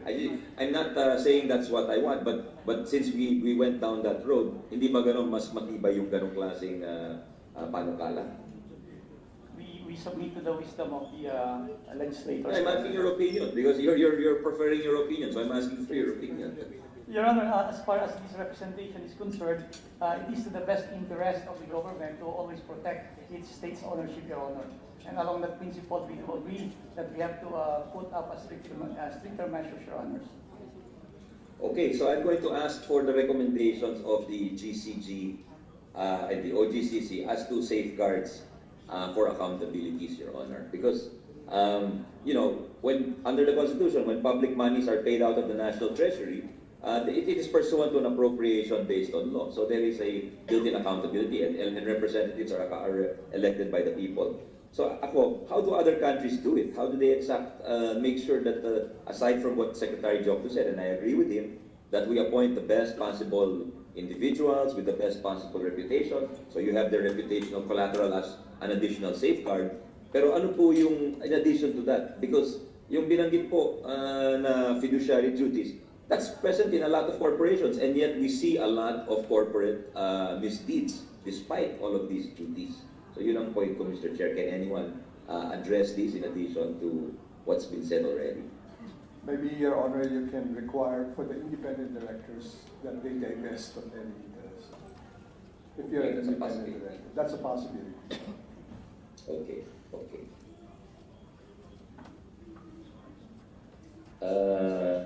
There was something in the media which came out regarding the utilization of idle or existing government assets which are not being or which are underutilized or not being utilized, Mr. Chair. May I ask what is the plan with respect to that aspect or that topic? Your Honor, some of the assets of the government, we privatize them and we use them for the budget.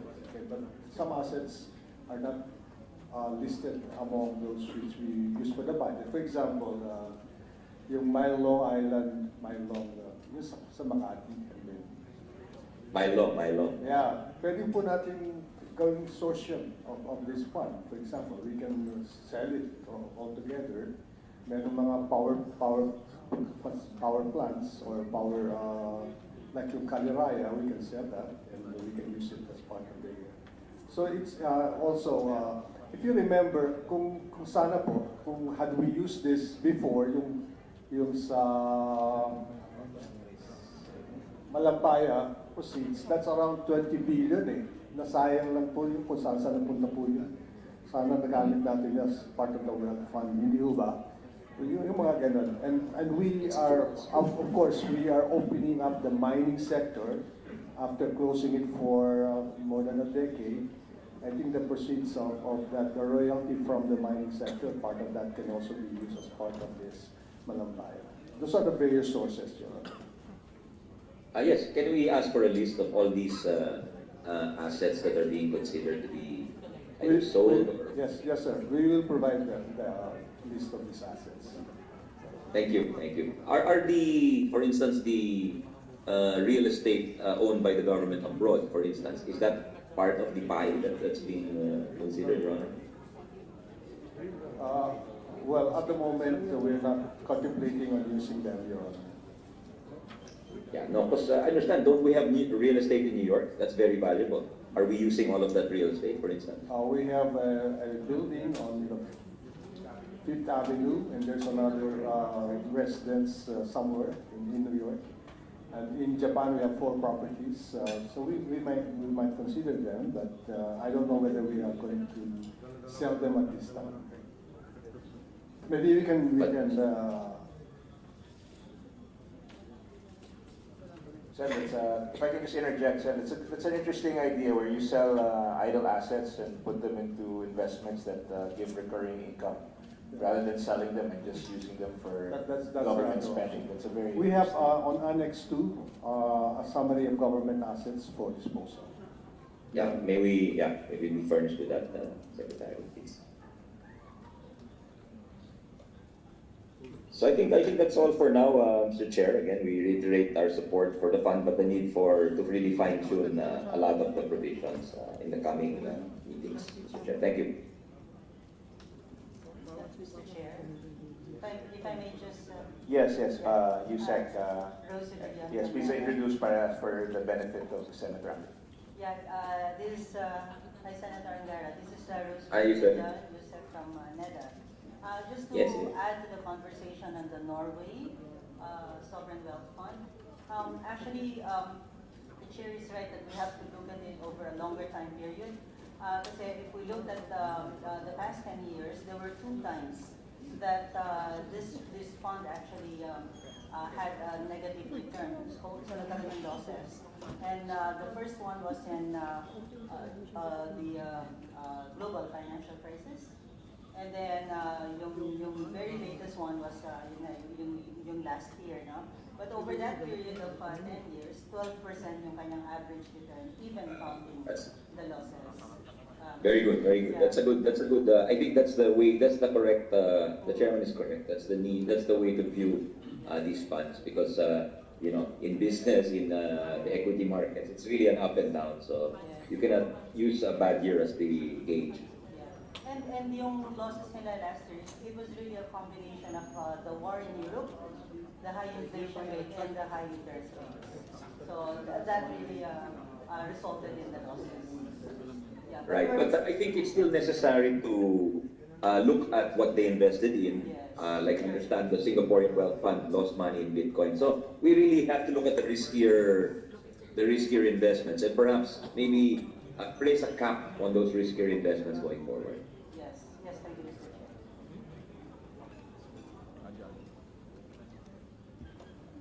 Chair. Are you? Is that your final question, Senator? I'm done for now, Mr. Chair. I just I'll ask on the second round if after hearing more resource persons. Thank you again. Thank you, Senator Angara. And of course, I'd like to recognize at this point, physically present. He wanted us to emphasize the physical part of that, physically present. Senator Joel Villanueva. Thank you, Mr. Chairman, because I couldn't get my chance to speak a while ago. I was online, and for the record, I was the first one on the list, Mr. Chair. Just to put that on it. Talagang ako na. That's why I went here, Mr. Chairman. Thank you, Mr. Chairman. Good afternoon po, our dear secretaries. I just have a couple of questions. I've been listening attentively to the discussions a while ago. In fact, it's very important to note what Senator Sherwin made emphasis a while ago about the ultimate risk taker here. Walang iba kundi yung taxpayers, no? And it's also good to point out that investments have risks. May mga risks talaga yan, and mahirap pagkaroon ng false hopes that everything will be okay, because we have seen what happened to a lot of countries, and that's why probably I'll ask later yung mga best practices of sovereign wealth fund. For example, Mr. Chairman, I was looking at the various sovereign wealth fund self-assessments that have been published by the International Forum of Sovereign Wealth Funds. Some of the cited case studies include yung Korea Investment Corporation. They engage in proactive communication with stakeholders, reporting monthly to sponsors, issuing annual reports, making information publicly available on their website, participating in National Assembly audits. The KIC guarantees its independence by stipulating that other entities are prohibited from directly influencing or interfering with this entity. Yung sa Kazakhstan naman po, yung Samruk Kazina, founded in 2008, shared that one of the key principles of interaction is that public authorities cannot interfere in its operational activities or those of its portfolio companies, except for in cases provided by the laws of the Republic of Kazakhstan. Some of the operational activities that are the sole responsibility of the superior body of this sovereign wealth fund include the approval of its development strategy, appointment and early termination of chief executive of the fund, and approval of corporate governance code, among others. I'm just laying the predicate, Mr. Chairman. And that's why I wanted to ask best practices of sovereign wealth funds. Ano yung gusto nating modelong gamitin? Higit sa lahat, itaas natin yung antas ng transparency and accountability sa ating i-create na wealth fund. I would like to put on record, Mr. Chairman, that I wanted to be more active here in the committee so that by the time we sponsor it on the floor, this representation can help out and not just facilitate smoothly the deliberation of this measure, but also to make sure that this representation understands clearly the objectives of this measure. Thank you, Mr. Chair. Please, if there's any, maybe from DOF, DSP, or NERA to answer this question.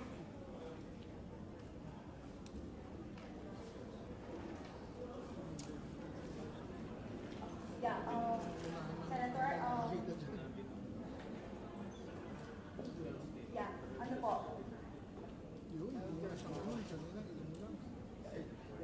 Yes, please, Salamat po. Ma'am De Leon. Senator, National Treasury.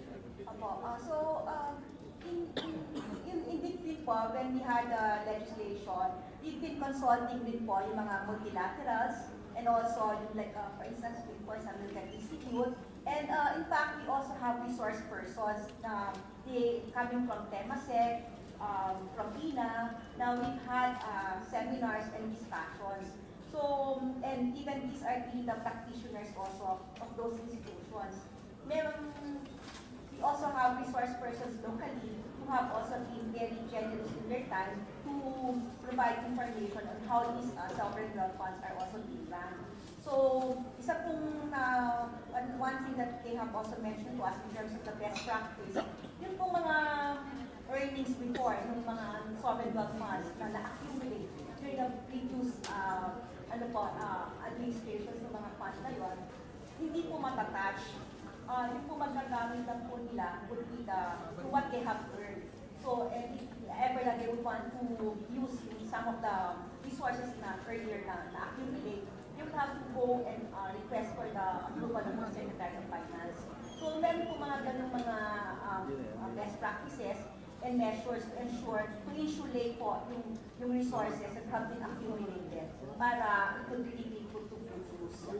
Thank you for that. It is important to establish accountability. A while ago when Senator Gatchalian was asking questions, I'm not sure if it's Danbang or DBP saying, because it's guaranteed anyways by the national government, whatever happens, so parang wala kami masyadong risk. And it turned out, tama, wala nga sila masyadong risk because the risk is being transferred to the taxpayers. No? And you made mention about Temasek. Temasek wrote off $275 million investments in FTX, a crypto exchange, on November 30, 2022. It was reported that the Singapore government has launched an investigation about this, regarding this matter, the extent of due diligence that they have done before the investment was made at FTX.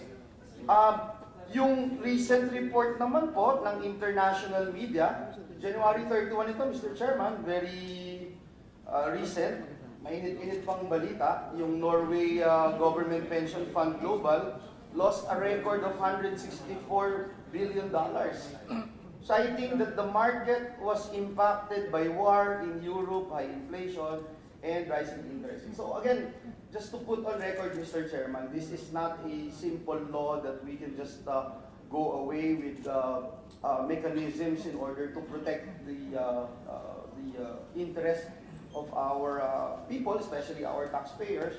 And that's why, kanina I was listening attentively, Mr. Chairman, kasi yung sufficiency of penalties, siguro importante talaga na maipakita rin itong ipinapanukala natin on how we can further strengthen,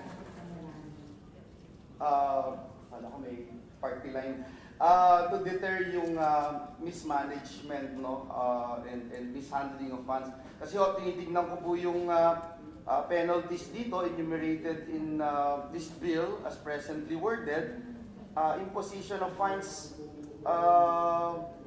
lang po no, given to directors, officers, other personnel will be yung managing ng pondo, itong mga hard-earned pondo. And kanina parang it was mentioned that, for example, yung government worker, those who are in the government sector will be perpetually disqualified from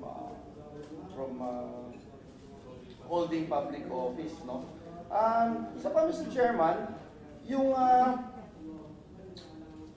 permanent member, tinitignan ko po, yung permanent member ng board, yung pong Land Bank of the Philippines and DBP, no?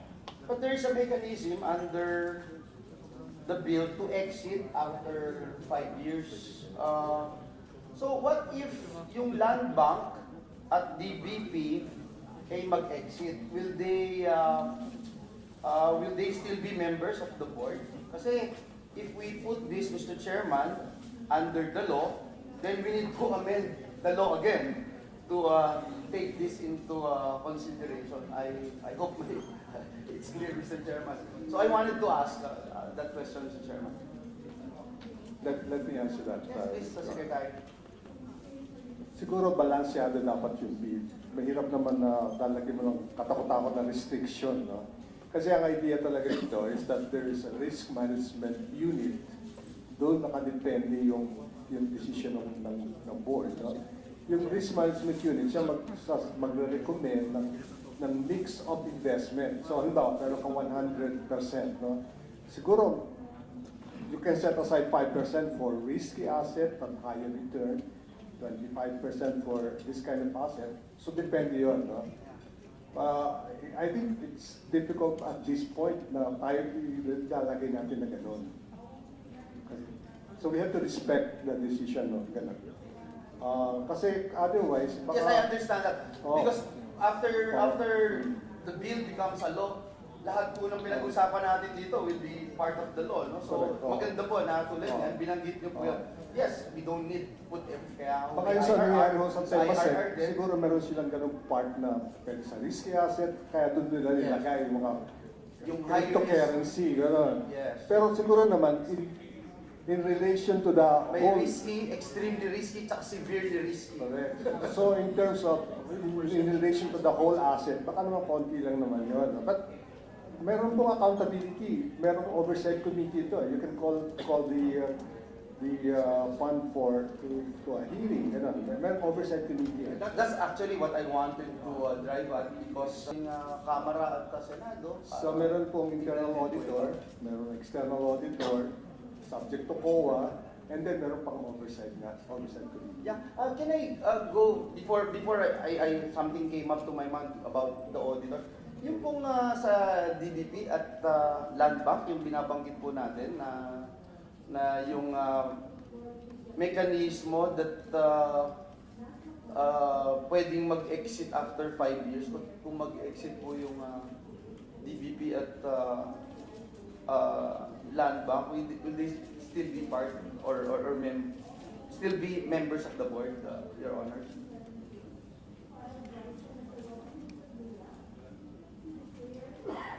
So parang sinasabi, hindi kayo mag-exit kahit anong mangyari.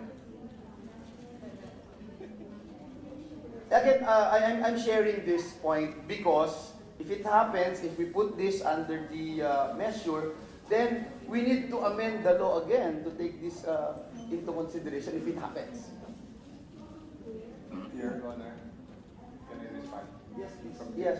I am guessing that this will have to be fleshed out in the implementing rules and regulations or whatever will support the bill. There is no objection, I believe, that if the shares are removed from the corporation, then there will be no percentage. Siguro yun, i-provide nyo na lang po kami sa committee para matulungan namin kayo dun sa issue na yun. No? Mr. Chairman, kanina binanggit ni Secretary yung about the auditors and kami ni Senator Gatchalian medyo pag nababanggit yung external auditor, medyo hindi gumaganda yung mood namin, Mr. Chairman, kasi yung PAGCOR got a third-party auditor, external auditor, spent for 6 billion pesos. Hindi makita kung nasan yung office. Sabi, accredited or by international bodies, pero wala. Tapos may bangko, di ba, may bangko na nag-certify na okay siya, pero yung bangko na yun hindi registered dito sa Pilipinas. Can you imagine that? So, it's unbelievable. This actually happened with PAGCOR, our chief gaming regulator, state regulator. So, ito, yung external auditor lang. Under the bill po kasi, the external auditor can be re-engaged. So, is there no limitation to the engagement? Kasi di ba, for Philippine public companies, I'm sure our chairman would know about this, yung external auditors can only be the same for 5 years, if I'm not mistaken.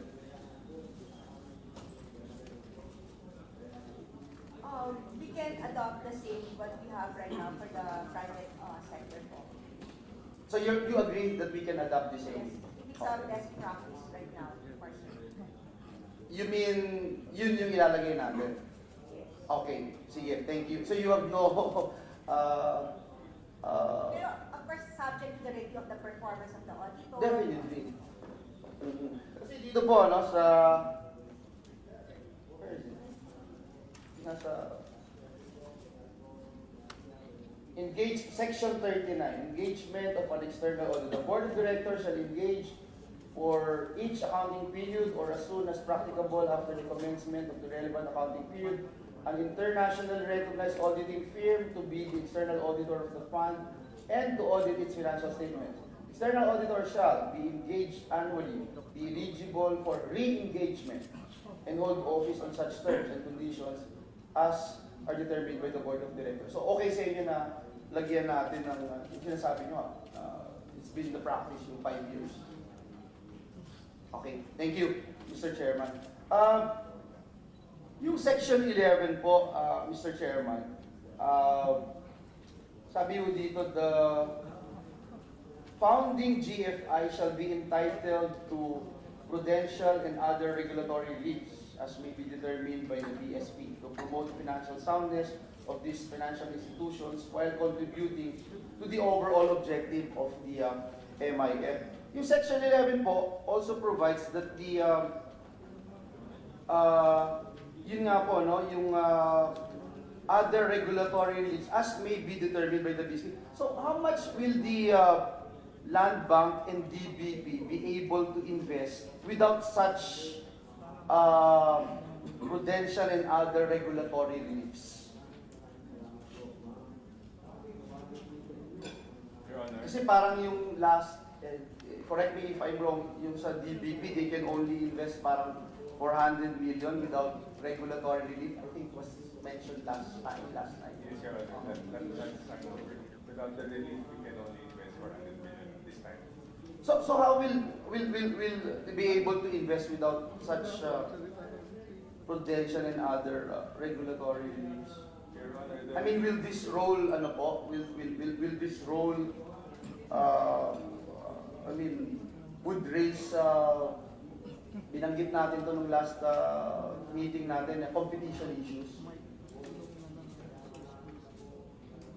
Your Honor, if the regulatory relief will allow the bank to, will relieve the bank from including the investment in its capital adequacy ratios. And I'm sorry, can you repeat that again?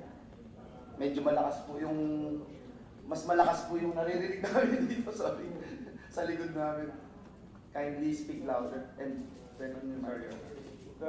The regulatory relief will remove the investment in the MIF, in the fund, from the computation of our risk-based capital adequacy ratio. And so with that removed, then we will be able to use the investments for our lending purposes. Yes.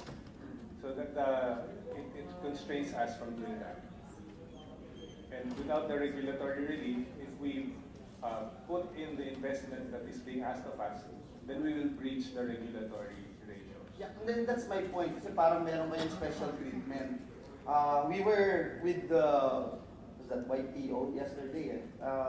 Some bankers were here and they were raising this concern. So again, don't you think there would be some sort of too much advantage or competition issues here? With all due respect, Your Honor, as a government bank, although we are a universal bank, Land Bank, we also have a special role in economic development as we focus on development sectors, which many of the universal banks do not focus on. And so competition-wise, we do not think it's an issue.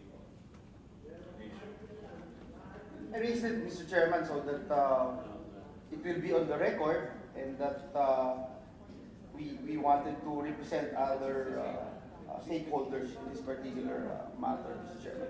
Mr. Chairman, isa pang gusto nating isuggest yung, siyempre alam naman nila, Secretary Mina, Secretary Jokno, itong efforts natin to improve yung mining fiscal regime, no? And isa sa mga isinusulong natin yung EITI, yung FOI, Freedom of Information sa mga extractive industries. In 2021 po, yung total revenue from the mining industry is 126.4 billion using current prices, 94 billion using 2018 prices. The proposed amendments to the mining fiscal regime also has the potential to create additional revenue of 12 to 20 billion annually. So, I wanted to ask this question. hindi pa natin pwedeng ito gamitin din po ito as a source of funding. Another, Mr. Chairman, I've been an avid supporter of the use ng single plastics bill. Senator Cynthia Villar actually passed this measure, and we were very active on this particular law. Yeah, yung producer's responsibility, but also will generate 38 billion. 38 billion po ito. So, my question is, ito ba, hindi natin, tinignan din natin as a possible source of funding, or why not? Yes, Your Honor, I already mentioned that because we have opened up the mining sector, I think that some of the royalties from the mining sector can be used as part of the fund. Okay, what about yung sa single-use plastics? Sa 38 billion. Baka kailangan po ng national budget naman yung ano. Let's not overfund this fund. Just trying to help, sir. Anyway, Mr. Chairman, I have some other questions, but it can wait. I will yield to some of my colleagues here who might wanted to ask some questions. Sure.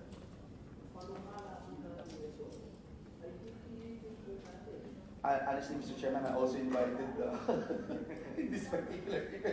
So, at this point, there are no more of my colleagues who would, like to ask questions. There being none, I would like to thank the resource persons, senators, and the staff present. I think this is a very, very productive session. A lot of good ideas came out, and a lot of issues were clarified. At this point, we still have some ground. We still have ground to cover. We'll have another hearing soon, and we're ready to invite some of the resource persons that were mentioned by some of our colleagues earlier, in order that we hear more opinions from our stakeholders. So the details of the next hearing will be announced to the committee secretariat, and if there are no objections, I hereby suspend this hearing. Thank you very much. Thank you, Mr. Chairman. Thank you to our resource persons. Hi, Joy.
Buti na lang.